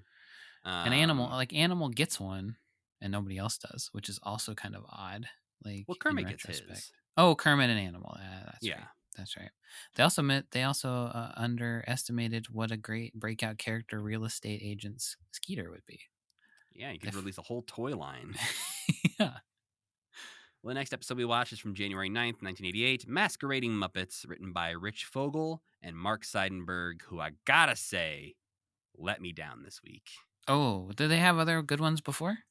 They are the ones who consistently write the episodes I don't like, but the dialogue that I love. Oh, yeah, right. They're the ones that write the funny one-off lines that you're like, whoa, no one has ever written a line like that on Muppet Babies, ever. Yes. And Right. I didn't feel that from them this week. This felt like a pretty standard, run-of-the-mill Muppet Babies episode. This was the worst of Muppet Babies to me. Like, not the worst episode, but this one indulged in all the worst impulses of a Muppet Babies episode, I think. It even gives the Beach Blanket Bingies one, whatever, run for worst song ever in a Muppet Babies episode. Rolf's going through some stuff right now. Yeah, we will definitely dive into some of those lyrics when we get there. But the babies have been invited to a costume party by the next door neighbors. Mm-hmm. Who are those neighbors? It's not Officer Carruthers. Some other people. And neighbors sounds like there's kids maybe next door. There's a family. Oh, yeah. You know, I like pictured you wouldn't say neighbors because Officer Carruthers has a mouse and a bird. Yeah, like unless that's the neighbors. Carruthers has there's no Mrs. Officer Carruthers for sure. But yeah, this episode starts before the invitation comes with a nursery day parade. Rolf is in a marching band trying to push his piano across the nursery. Which I don't think that this is not the first time I think that's happened. I think you're right. Yeah. There was something else where he was trying to like make his piano mobile. And yeah, basically said like, now I know where there's not pianos. It's blah, blah, blah. Yeah. I think you're right. Gonzo's pulling a line of chickens behind him. I guess because they found footage of women dressed as chickens in a parade and wanted to use it. That's Gonzo's always searching the internet for clips like that for sure. Chicken ladies, please. Yeah. But then the queen of the parade is here. Pulled on a float by Fozzie pedaling a tricycle. It's Piggy in a wagon. It's so interesting that they flirt with. It's like how people say like when you drink like a sparkling water, and it's like it has a hint of strawberry. This episode has a hint of an overarching plot line where Piggy has that crown and Skeeter's like, yeah, but I want the crown, and Piggy's like, no. And then she's jealous later of Piggy being the queen. And that's not really like, it is obviously supposed to be a through line, but also is not called out as such at all. It's just like the vaguest hint of she is jealous of Piggy without ever actually stating it, which is kind of an important thing to do in a children's cartoon, I think. Yeah, and I think this episode at a certain point, which a lot of Muppet Babies episodes do this, they also forget what the main plot line is. Oh, every single one. I don't know how you do that. Like, it's like everybody is like, I need a sandwich. And then they walk and get their sandwich, and then they come back and they're like, what was this about again? I'm not reading it over, but I'm hungry for some reason. I vaguely remember it's about a costume party. Yeah, well, the parade ends as Animal ruins it by coming in as a big balloon and knocking Piggy out of her wagon, which he actually does by floating down on some helium balloons and actually knocking her out of her wagon. He is committed to this, yeah. But Nanny comes in with a card that came in the mail for the babies, which is the neighbors inviting them to a costume party. Kermit's worried that they won't have any costumes, but Nanny pulls out a box of hats, shoes, and clothes. Every piece of clothing she's ever owned in her entire life, she says. She says, I've been collecting them since I was a girl. Yeah. Which is a weird way to talk about holding on to your clothes. Yeah. That you're collecting them. Yeah. I never said I'm collecting graphic tees. But Gonzo's you think they're going to get to go to the costume party? Or you think at the last minute, Nana will be like, oh, their house burned down. It's a real shame. They moved, actually. Yeah. I mean, I want to believe that the Muppet Babies do get to do things that we don't get to see, and they just don't want to animate them anywhere else. But I'd love to believe it, but we don't see it, so it literally isn't true. But yeah, we don't ever see the kids actually learning like school lessons, and we don't get to see them ever leave, and so their enrichment levels are really low. Yeah, basically they get TV and the occasional pop-up book. Yeah. But Gonzo is the first to dive into the costume box and who absolutely loves. He goes Daffy Duck mode, or Scrooge McDuck swimming through the coins. He's freaking out. But, having a great time. Yeah. Skeeter pretends to be a baseball player, which leads to these writers' favorite thing. What is it? Animal, swallowing, toys, whole. Oh, it's the same people who always do that. Yep. Okay. It's the guys who wrote the train thing. It's the guys who wrote the block thing. Yeah. If they're writing an episode, animal's just gonna swallow a toy. Yeah, they have their whole the note cards with their episode scenes laid out, and they just keep pulling the animal swallows a toy one from episode to episode, put it in there. Then in a weird twist that has nothing to do with a costume box that Nanny's been holding on to, Gonzo pours green slime all over himself. This part's so weird. He becomes a slime monster, and then the slime starts to harden and thankfully cracks and flakes off because then Gonzo isn't trapped forever in a prison of slime. But there is a moment where he's like, I can't move. And he's kind of, Yeah. and you're kind of like, is this what the episode's going to be about? No. It's, And the only reaction we get from another Muppet Baby is Kermit saying, sorry about your costume, Gonzo. Yeah. But yeah, he falls over in like a very sad way. And it's just like, ugh. But where did he get the slime? I don't know. It was just in some kind of odd jar. Like, was there slime in Nanny's costume box? Or was it like glue that he poured all over his head and that's why it hardened so fast? I don't know. Like rubber cement? There shouldn't be rubber cement sitting out where the babies are. It's like ice cream magic shell. Yeah. It's very odd. Followed by another odd moment where Rolf has apparently been making his own costume out of a cardboard box because he shows up and says, hey, dig this, everybody. I'm a jukebox. He looks cute, I think. He looks cute. And there's a cute moment, too, where Kermit's like, does anybody have a nickel? And Scooter's like, I got one. I'm the richest Muppet. This has been proven before. I'm the only one with money. He's the only one who can buy toys and computers. Yeah. But this does lead us to a song. That's the saddest little song. It's not as sad as the beach song that we heard a couple weeks ago. No, it does not sound as improvised as the beach song, which felt like just them riffing in the vocal booth. Right. This one, someone wrote just the most wild lines in a song that I've ever heard. We've got a pretty straightforward premise to begin with, where Rolf is just describing the costume party, the concept of a costume party, and how, whoa, you don't know what you're going to see at a costume party. Yeah. And he says, a great big rubber chicken, a building on the run, chicken started freaking out, punch anyone? He's doing his best. It's right off the top of the dome. I think you're right, because the second verse is far worse. The second verse says, the weatherman made a forecast and the ceiling started to rain. Some of them folks went swimming. Some folks went insane. Yeah, what are you talking about? Was one of the people dressed up like a weatherman, or where did the weatherman come from? Oh yeah, Scooter is. I see him. Scooter in the scene is dressed as a weatherman. Yes. I guess he's supposed to be a costume, but when you have Fozzie dressed as a rubber chicken and Piggy dressed as a building, just having Scooter be a weatherman is not that exciting. Not cool. Classic loser Scooter behavior, though. But just the idea that some folks went swimming, some folks went insane.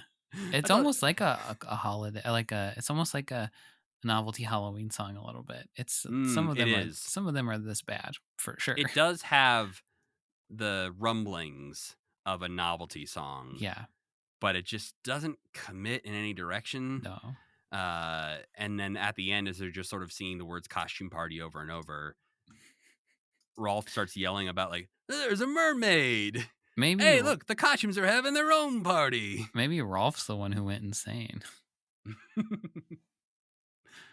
I just feel like I'm surprised how I miss the doo-wop songs from season 1. They must have cut the people who were writing the songs. I looked this up, Sam. Yeah. And I couldn't get a good answer because the two people who seem to have written all, if not most, of the Muppet Baby songs who are credited with it are there for like the entire run. It says they wrote like 100 songs for Muppet Babies. So that's most of the episodes. Okay. I know we also get some of the writers, I think, are credited with writing some of the songs as well. Right. That makes more sense to me when in when this they're case really bad. and the next case specifically, that makes sense. Right. But it is interesting because I was like even looking up these people's IMDb to see if there was another project they were on at the time. There wasn't. So I don't know if, in their solo lives, maybe they were making an album or something. I don't know. I didn't do that deep of a dive. It was some kind of budget cut, but I guess, but the show is as popular as it ever was at this point, I assume. So I don't know. I mean, I assume they're going on with so many more seasons of the show. It can't be doing that poorly on Saturday mornings because there's, plenty of Saturday morning TV shows that come and go extremely And this quickly. one's on for like 2 hours every Saturday or something like that, right? But Janice Liebhart and Alan O'Day are like the main two writers of Muppet Babies songs. And yeah, I don't know what they were up to at the time, but it does feel like there's a conscious choice at the moment. And it does seem to line up with the new animation house that they're not doing songs like they used to. Right. And then, I guess I've thought before that maybe it was because they didn't want to animate the sequences, but they do in this one. I don't know. Well, and they also have wild imagination sequences that I don't know why it would be different. I'm wondering if there's maybe like a production timeline issue where they just didn't have time to get the songs done on the same schedule in order to get them animated on time. Right. I'm like, obviously assuming a lot, but it does feel like something else was happening that led to less well-produced songs in season 4. I do miss the songs being better, but I don't think a song, like, it doesn't make or break an episode if there's just not a song in it. I don't think it's No, but really it can like a fill some mandatory. time in those episodes that drag a little bit more. It can be a little bit more interesting than some of the stuff we see. That's true. Yeah. Well, I don't know who's, still around or willing to do interviews from the days of Muppet Babies. I think it's interesting for such a popular show that there is not that much information about it. It seems like, I guess that's not surprising for kind of like as fly by night as Saturday morning cartoons were, but there's just not the same depth of background information. Yeah, like, there's plenty of behind the scenes books about the Muppets and about Sesame Street, but there's no sort of ultimate history visual guide to Muppet Babies, which unfortunately I would pay a lot of money for if it was on eBay. But yeah, if anyone out there has inside knowledge on Muppet Babies, we would love to talk to you about that, because it's just this weird little thing that changed really drastically in season 4 that I'm curious about. Well, Gonzo next dresses up as the Bionic Weirdo, where we get to see a pretty good Gonzo robot character. Like the style of the drawing of this Gonzo character is good. Yeah. But but this part's stupid. This scene does also have the one line in this that I think gets as close as possible to these two dudes writing a line I enjoy. Which is when Gonzo turns his bionic nose into a Swiss Army knife. Yeah. And Piggy says, "I knew that nose had to be good for something." Yeah, that was pretty good. Yeah. I do like that all he can do is open that can of pickles and all the babies are like, "That's amazing." Our weak little baby hands can't open pickle jars. Yeah. Well, then Kermit, the dork, just finds a cool hat he really likes. Yeah. Least imaginative one. We've got about 8 minutes left in this episode. What if we imagined the Three Musketeers scene? I feel like it's like 20 minutes that they're imagining the Three Musketeers. It does feel long, and it does go over a commercial break. So it's I think such you're a right. complicated plot too. It's like the most complicated plot they've ever done, but for no particular reason. But Fozzie is looking cute as hell in this screenshot. You're right, of him as one of the Three Musketeers. He looks adorable. Yeah. Well, at first he shows up to be the third Musketeer, but he's wearing a terrifying pig mask, which actually, surprisingly, becomes a plot point. One of the most important plot points in Muppet Babies history. Yeah, you think he's just mixed up, like I did, the Three Little Pigs with another story. It is a scary mask. That's right. You got to wonder what Piggy thinks about this mask. It's got, I posted a picture to our Discord of the moment he shows up where he's holding the little, like, what is that thing? The thing you put cement on the bricks with. Oh, yeah. Little pointy tool thing that someone who's involved in construction would know the name of. But he shows up and he looks like what It's a trowel. Thank you, Sam. He looks like what I imagine Piglet would look like in those weird Winnie the Pooh horror movies they're making. Yes. Yep. Like just a big dude in a scary pig mask. Yeah. Carrying a trowel that he's going to stab you with. Well, this Three Musketeers thing goes on for quite a while, and also becomes a whole storyline about Scooter, and also becomes a whole storyline about Skeeter wanting to be queen and pretending to be her by stealing the pig mask that Fozzie had earlier with her accomplice Animal. to take over the throne, I guess. Yeah, I do like. I think she's got a fun little part doing her schemes, and I like their little duo of and it's a Skeeter fun and duo. Animal. Yeah, Animal is a great. He's a great henchman for sure. And I like that. I mean, I think it bothers me that the plot isn't more, or like that the thread of her being jealous isn't more fleshed out. But at the same time, I do like that she's having fun with it instead of being like, I hate Piggy, like she has been before. I did write down in my notes. The Musketeers save the day by helping to pull the Queen's wig off of Skeeter, and then are tasked with taking her wig to the cleaners. Ellipses, thrilling television. Yeah, what the fuck? That it's just so there's so much stuff that happens that's so pointless. Like they figure Well, when out they go to the cleaners, we get to see Skeeter and Animal come out with beards on. And at first I was like, are they just out of babies? Like they needed to play pretend. Someone had to play the wig cleaner and they Yeah. had some babies left over. But no, it is a clever ruse to Mhm. steal the Queen's wig so that Skeeter can pretend to be her. And then they I don't know how do they get found out, and there's like a chase sequence or something.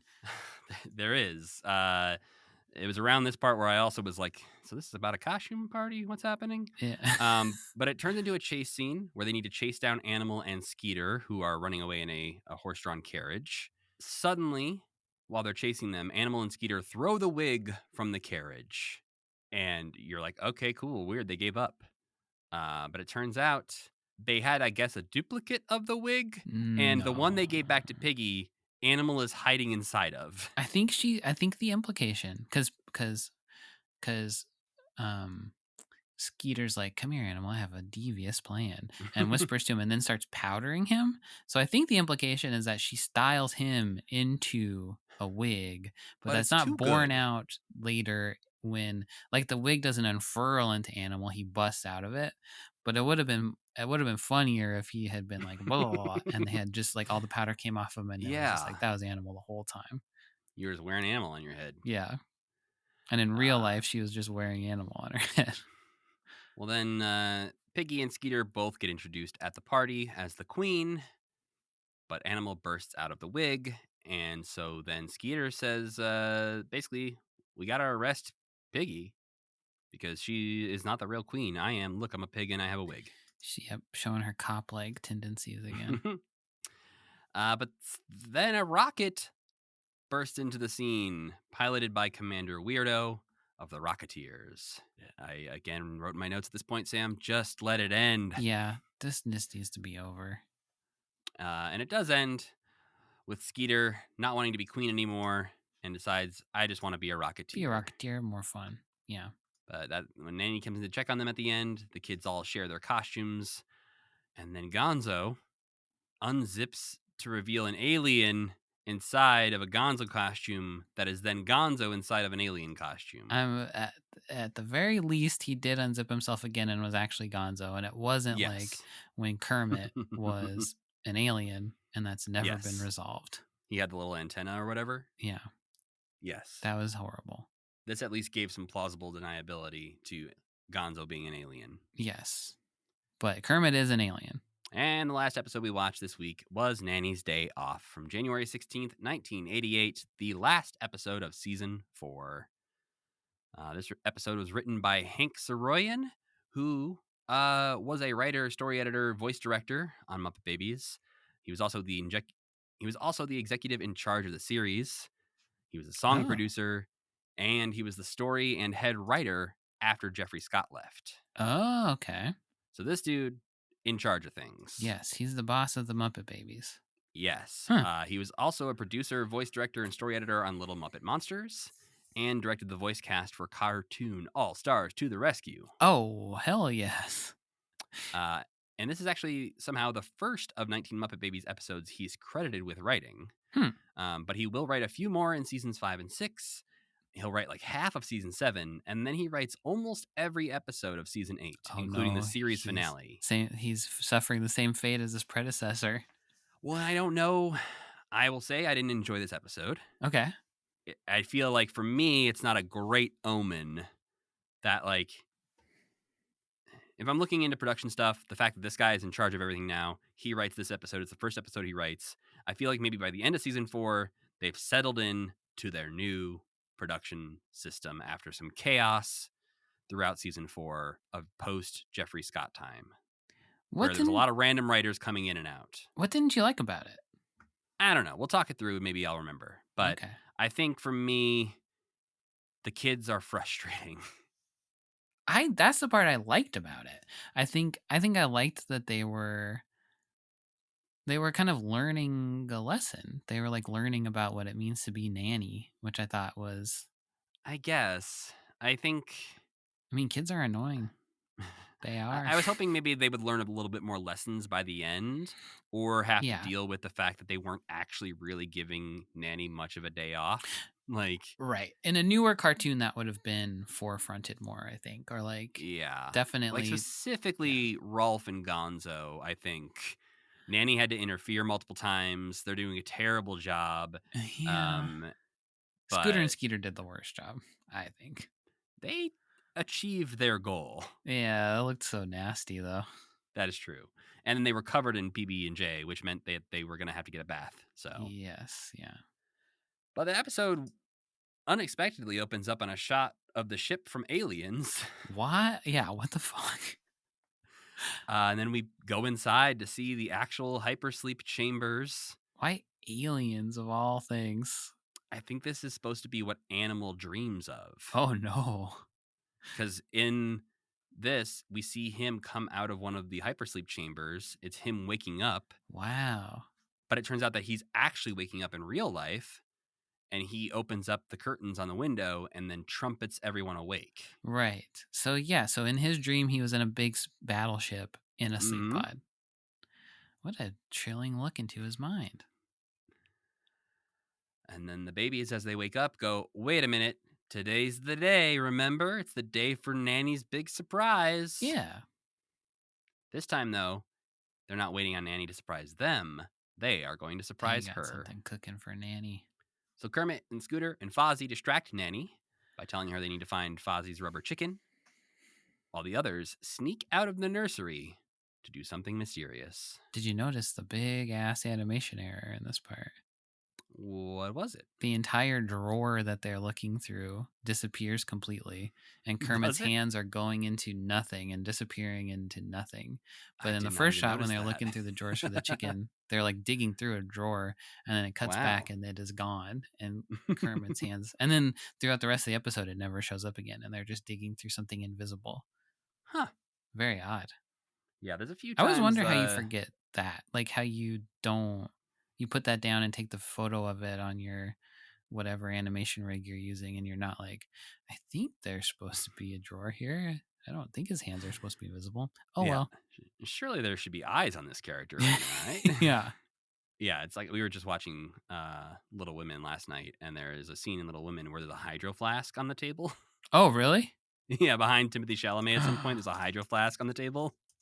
And that's the kind of stuff where I'm not criticizing anyone, because obviously great movie, well done. But like, as a person who has edited a lot of videos, you got to do some attention to detail, and you have the power to digitally delete these things. But at the same time, like when I don't know, when it's easy to miss stuff. Yeah. Yeah, I figure a lot of eyes are watching that movie. Yeah. I think the best one is the Starbucks coffee cup in Game of Thrones. I love that so much. I think these are similar to me. Like, they are very similar in nature of like being so out of place in where they are. Yeah, I guess so. The Game of Thrones one is just like that was already when the show felt like they were just like, yeah, we don't care anymore. Right. And somebody was, but the hydro flask is like, some. There's also some in the same shot a plastic water bottle in the background on a shelf. Well, so in the same shot, there's 2 water bottles. Some lighting guys were in there. Yeah. And they probably feel really bad about it. Well, the babies who are trying to sneak out and do something are pretending they're spies. Skeeter and Animal team up again. to get the rope across the buildings, which Animal's just like, this is imagination, dude. We can just draw it with a crayon and it works fine. Yes, I love how Animal looks in this scene too. His like full head mask. He's got a with, like, his full little- mask. Yeah, Just the eyes right sticking over his out. mouth and everything. I liked it. Nanny starts to get a bit frustrated as she's looking for this rubber chicken, being like, guys, do we really need this rubber chicken? And the babies convince her that they do. And just as the babies make it back, it's time to lead Nanny out to the hallway, where the babies have somehow hung up streamers and balloons. They chose not to show us that part because it would be too difficult to either show kids climbing ladders they shouldn't be climbing, or to try to explain somehow they stacked on each other's shoulders or something, but they did somehow manage to hang up some streamers and balloons. And did I miss where the big mess that Rolf and Gonzo are cleaning up from that? It is extremely unclear. Okay. When they reveal that later on, it seems like it's just another random hallway that was previously unseen. So it's another extremely dirty, trashed up hallway. I don't believe it's the same hallway. So maybe it's where they were dumping all their trash. Or maybe they tried once, they failed to set up a cool hallway, and they said, let's try the other hallway. Because there's like ripped curtains on the wall and stuff like that. Yeah, I think it lends more credence to this government facility. Yeah. Someone escaped from another nursery. Or there's just kinda like, situation. abandoned hallways in it and they have to clean it. Yeah, I don't know. That was odd. And I thought maybe I had missed them like having some big dust up where some stuff got ripped up or something. But Not that I remember. I think okay. there is just they had to make the idea of Rolf and Gonzo doing chores more difficult. And so they just made the messiest hallway they could imagine. Yeah, they did too good a job though. They could have, they could It looks like a giant, like Clifford-like dog lives in this building and just walks down the hallway. Yeah, Marmaduke's tearing up and down all the time, ripping everything up. But today is actually Nanny's Day, it turns out, like Mother's Day. That's a weird thing to say. That made me think really. Oh, that gave me a pause. It to me was a very revealing moment where I was like, oh, you wanted to call this episode Nanny's Day, but no one would know what that meant. Yeah. And so you had to make it Nanny's Day off and then explain the concept within the episode. Yeah. Hey, it's Nanny's Day, which is going to be like Mother's Day. Which really makes you think like, how maternal is she to you kids? What's going on here? Well, they also notably didn't really have a plan. They asked Nanny, what were you going to do today? We'll do that instead. Yeah. You sit in this chair. I think that's okay. You don't think that's okay? I think it's all right. I wish they had a little bit more in mind. Sure. They could have done more stuff for her while they were doing the chores instead of just be like, sit in this chair in the hallway, Nanny. No. Don't go watch TV. Sit in your throne. Well, Nanny says she's going to vacuum and dust, sort the laundry, and make lunch. And Kermit's like, don't worry, we got this. Animal and Fozzie, they're going to do the laundry. Scooter and Skeeter, they're going to do lunch. Gonzo and Rolf, going to vacuum and dust. Piggy, she's going to make you a crown. Kermit, notably, does not give himself a job. He doesn't do anything. He's just supervising. Which I think he could have done a better job of. Yeah, he doesn't do anything? Is this accurate? He helps with the crown a little bit near the end, but that's only when Piggy comes to get him because she messed up. Right. He could be the one who's going to Gonzo and Fozzie and being like, first of all, stop doing the racist accent. Second of all, to clean up better. Turn the vacuum on. Yeah. I liked at this point when they explain the day to Nanny, she's like, oh, okay. Yeah, there is a good undercurrent of you guys are not going to do a good job at this. But this is when we get to see what Rolf and Gonzo are going to have to clean up, which is a hallway that is utterly destroyed. Trashed up hallway for some reason. Curtains and walls. Haunted house shreds. hallway, yeah. Yeah. Just chunks of curtain laying around. It's very odd. Maybe Animal got in there. Maybe, but he does stuff like that. They should have explained it in some way. This is when they imagine the vacuum as a giant, unwieldy elephant, and we get some unfortunate Indian accents from Gonzo and Rolf. Yeah, bad news. And Gonzo, the elephant, repeat offender. Yeah, that's Rolf's right. We've first seen time do this recently, in fact. us. And when the elephant sits on Gonzo, it makes kind of a squishy sound. That's sort of like, did he go up his butt? I'm not sure. Well, on the flip side of this, Skeeter starts to gather some healthy natural foods that she's going to prepare, while Scooter tries to build an atomic food energizer to make the healthy foods more healthy. Yeah, I feel like there's like a cut plot line here that we never get to see. I feel like we get a lot of cutting back and forth, but not at a good pace and not in ways that we naturally are progressing from one to the other. And I do agree that if they cut anything, it was Scooter and Skeeter. Because I don't think we do cut back to them until I don't think so. they And have I the don't think they bad really sandwiches. even interact with the other two's plots, which do cross over. Mm-hmm. Sounds like a scam, whatever Scooter is doing. It does. It sounds I'm like making an atomic food energizer. what, like nootropics or whatever. Like, it'll make your brain work better. It's good for erectile health. And then he advertises it on Joe Rogan.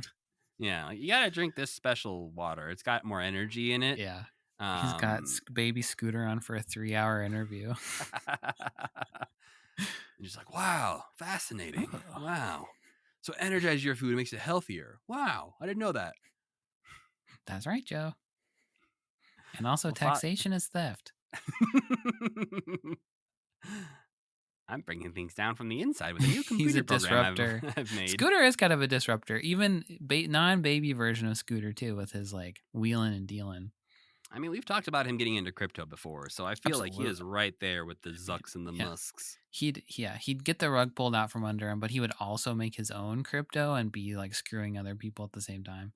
Yeah, but he probably has a job at SpaceX as a day job. Oh yeah, they strap him to all the rockets and stuff. He's smart enough; he could program something. He's an intern. Oh, adult Scooter. At some point, something went wrong with him, and he lost all his brain.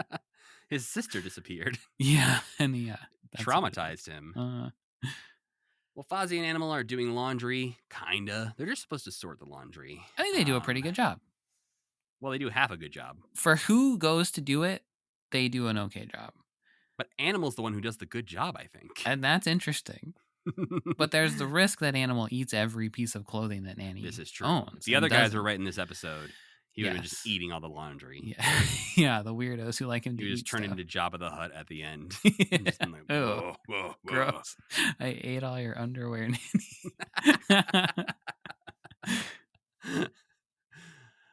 Well, inexplicably, Fozzie's like, I think we're leaving a trail.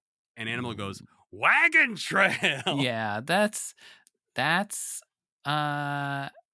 pretty sweaty, but I do like where they land with like they're herding the cattle, and they're kind of like, because it does kind of track a little bit that they're like trying to keep all the clothes in the wagon as they're going.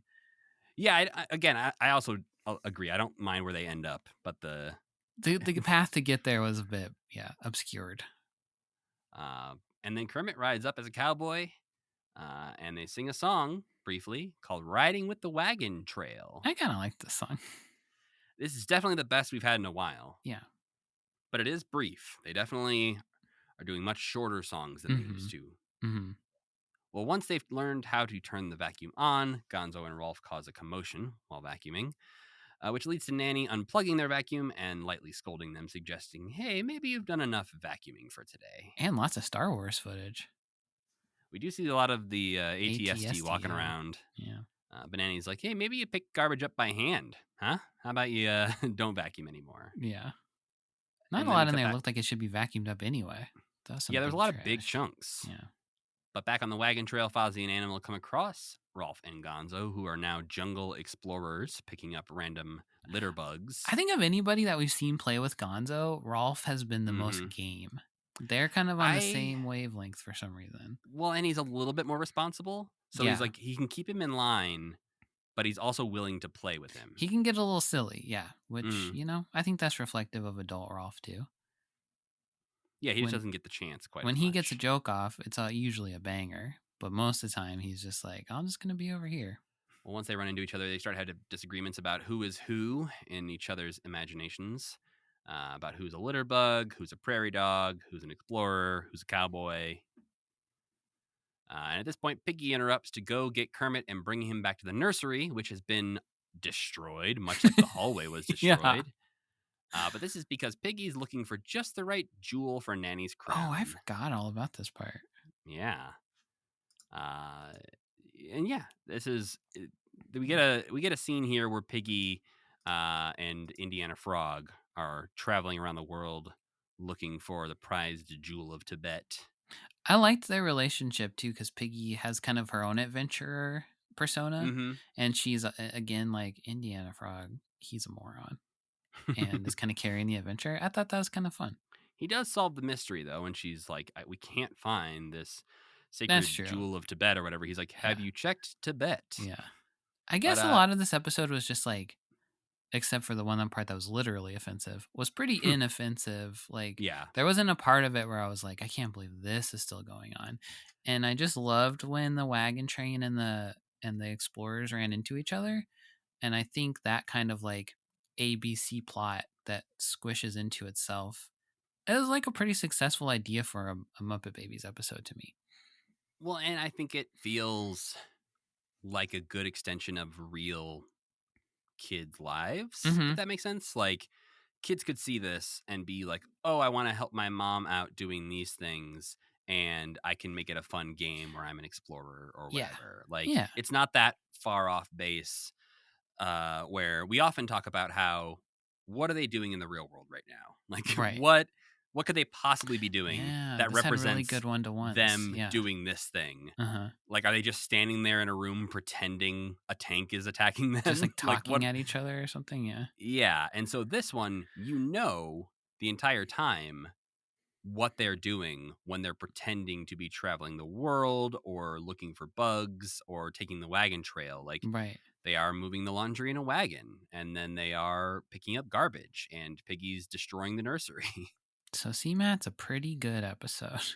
I would say it's definitely the second of the three. Like, I like the first one a lot more. Uh-huh. But it's not as bad as maybe I was remembering it. I think it's top tier Muppet Babies, personally. I don't know if I can go there with you. I don't know if either of us have retained enough of Muppet Babies to. That's the bigger problem. Yeah. But I think for me, top tier Muppet Babies needs to stand out, and like I need to be willing to rewatch it if I needed to. Oh God. Okay, that's a tall order. I think right now we're at 2. I think there's like 1 or 2 that where we have said if somebody had to only watch one episode of Muppet Babies, this one could be a good one.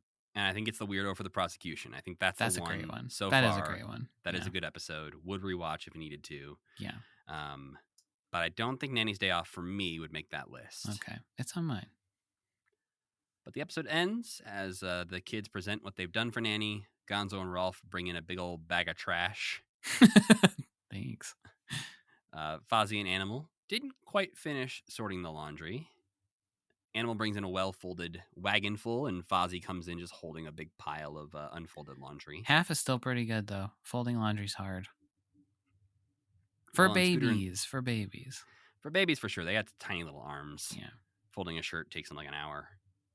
Well, and then Scooter and Skeeter, who were off doing something, bring in their lunch. And they're very really messy, and they're like, we hit a bump or something like that. It's like, that's not, you're lying. Something else happened. But you know what they have? A cloche. Oh, they do have another cloche. Yeah. Maybe Nanny collects cloches too. They pick up the cloche, and there's about 4.5 little tiny peanut butter and jelly sandwiches on a plate. Where's all the healthy food that she had? I think you're right in that there must have been a cut plot line where something happened with their healthy food. They were trying to use a blender or something. Yeah, they're like, oh, geez, we almost lost an arm. Well, and then Piggy brings in the royal crown because they did find the jewels, which was a sheet of gold star stickers that Kermit and Piggy found in the nursery. And so she has decorated a paper crown with a bunch of gold stars. I was underwhelmed by the crown. I think Piggy could have and has done better.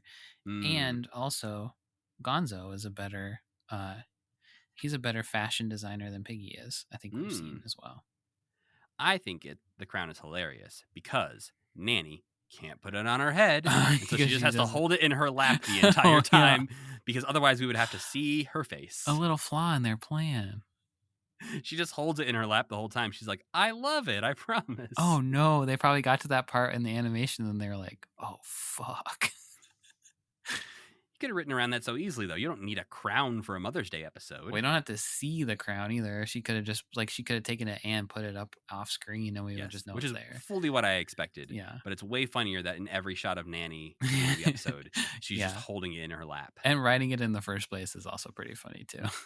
Yeah, they could have given like her a bouquet of flowers or exactly. something. Look at that. Look at us. Same wavelength. We love our mothers.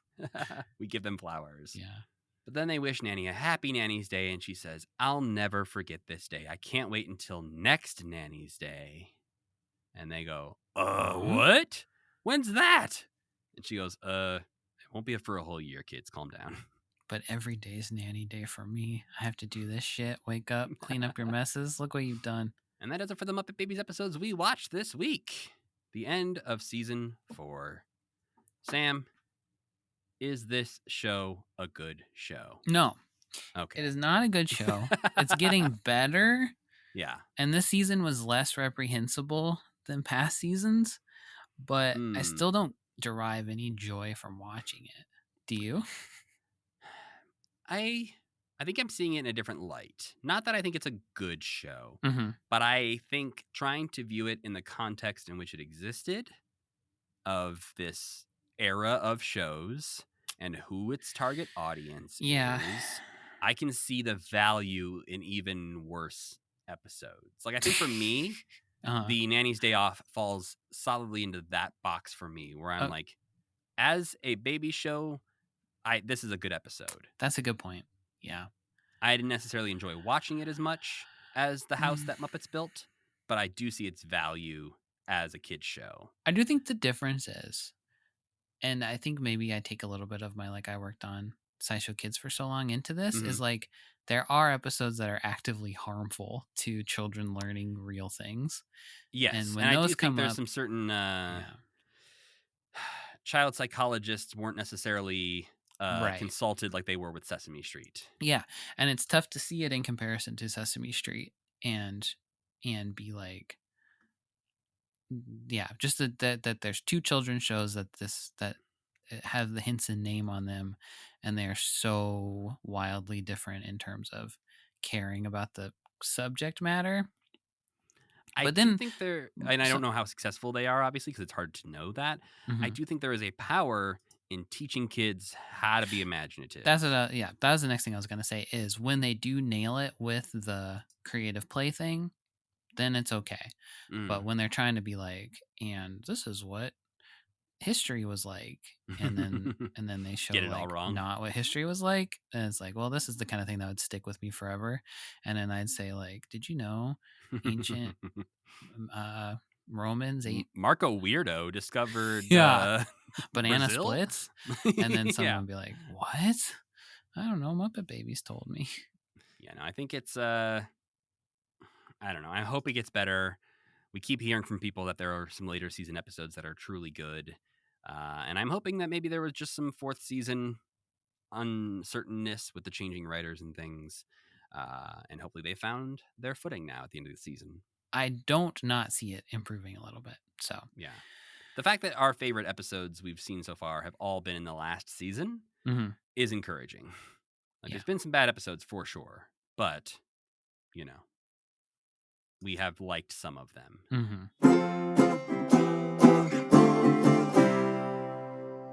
Well, before we get out of here, Sam, I got to ask, what non-Muppet things did you enjoy this week? Even though I've been on Christmas break for like 2 weeks, I haven't watched a lot of stuff. I've just been running around. But I saw Sonic the Hedgehog 3, which was fine. But how much are you really going to like Sonic the Hedgehog 3? Well, you liked Sonic 1 and 2, though, right? I liked it as much as I liked those two. It's the best of all of them, I would say. Oh, okay. They're still they're the farther you get into it, that series, the more it is like a very straight-laced kind of dramatic story about Sonic, and then you cut to little comedy routines that Jim Carrey as Dr. Robotnik is doing that really have no bearing on the plot whatsoever. Right. Like, you could cut out a lot of what he does and he'd be in the movie for like 3 minutes being like, Shadow, you're on my team now. And this one I think is the worst offender of that, where it's him and his grandpa, and right. So he gets to be twice as take up twice as much time on screen. And so he has someone to do silly things with who is himself, and he's not talking to Shadow or like his henchmen that often. That being said, his parts are very funny, and there's some genuinely impressive split screening. Like at first it's kind of like, oh, they're not like touching each other or anything like that, but eventually the grandpa's like slapping him on the back, and like it's very seamless, and that's kind of a cool part of it. It's better than the game Sonic Adventure 2, which is based on. Shadow's story makes much more sense in All the right. movie. It's better than the other two for sure, but it was still just kind of like, I don't know. I'm too old to have emotional attachment to. I think that maybe part of what it is that the in the games the characters are a little bit more serious, and Sonic is more he's more like independent, and in this one he's like a kid who has parents, and Right. he's silly, so that makes it a little bit harder like when he gets serious to be like to like take him seriously. Obviously there's also a part where him and Shadow end up on the moon, and they just have a conversation, and nobody is ever like, how are you doing this? They're sitting Why on are the you on the surface of the moon? moon talking to each other, and there is no like, good thing we're aliens so we can breathe in space or anything like that. It's just they're on the moon, and whoever wrote the movie hoped that nobody would remember that there's no atmosphere on the moon. What did you watch or do? Well, this week I've been playing a bunch of Madden 25 for some reason. Oh, weird. Okay. Yeah, I think I was just like I was in the mood for like a short sort of a game you can do well at quickly sort of thing. Uh-huh. And so Madden 25 was on sale, and I was like, sure, why not? Football, let's do it. Uh-huh. Was it fun? Yeah, it's still fun. I'm still Okay. playing it. I'm sure I'll get Okay. tired of it soon, but I did the thing with a lot of sports games where I there's like a difficulty jump for me that is always difficult, where one level way too easy, I'm the best running back that's ever existed in the NFL, Uh-huh. and the next level up, I can't do anything. Okay. And so it's like, okay, well, what is more fun?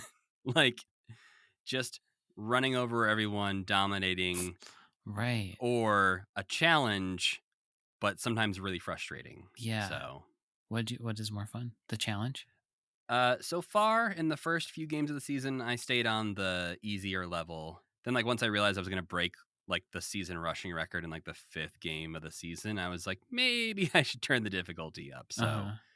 now I turn the difficulty back up. So we'll see if I still have fun with it next week. Okay. But the bigger thing is I finally watched Wicked this week. Oh, you hadn't seen it yet. Okay. Had not seen it. What'd you think? I enjoyed it. I think there are problems that I had with it. Okay. Mostly like directorial and editorial. Like it's a long movie that moves too fast, if that makes sense. Yeah. And there are songs and moments and scenes that I really, really enjoy. Mm-hmm. And then the connective tissue, I'm like, all right. Yeah. So I can agree with that. Like you don't get but to know overall, anybody super well. no, and I feel it feels so much like a part one. Right. And I was really hoping they would make it a lot of its own standalone movie that happens to have a sequel that continues the story. Right. But if you look back, like the first 2 hours of this 2 hour and 40-minute movie, nothing really happens. Like Yeah. there's no real big inciting incident that is the part of telling this big story. Like the inciting incident of the entire story is pretty much the end of the movie. Yeah, but I guess I mean it sets up all the character relationships, even if they're not like the deepest character relationships. But it gives you but enough. I I feel like it gives you enough of Glinda and Elphaba to feel sad when they have to split up. Yeah, I think for me, it's more the other characters where you're like, why do we spend so much time with those guys? Yeah, Like right. the ones that will be more important in part 2. Right. But for now, we're just kind of other schoolmates. And you're like, okay, so should I care the same about, Jonathan Bailey as I do about Bach or as Bowen Yang? Like, how important Bowen are these Yang just kind of characters? disappears halfway through the movie, though. Yeah, and so it's like, okay, that's true. Yeah, I know what happens in part 2 because I saw the musical and listened to the soundtrack, but like, I am curious how people who don't know interpret this. And again, I will say, I really enjoyed it. It was a very fun movie. The songs were amazing. The singing was great. The performances were all really good. But yeah, just overall, it felt like I enjoyed the scenes more than I enjoyed the overall storytelling. That makes sense. Yeah. I think it's a fun little movie. I'm excited. I don't really know what happens too much in it. So, and from when I read people talking about it, they're always like, they're gonna have to change a bunch of stuff because the second half of this play isn't very good. So I'm curious about that too.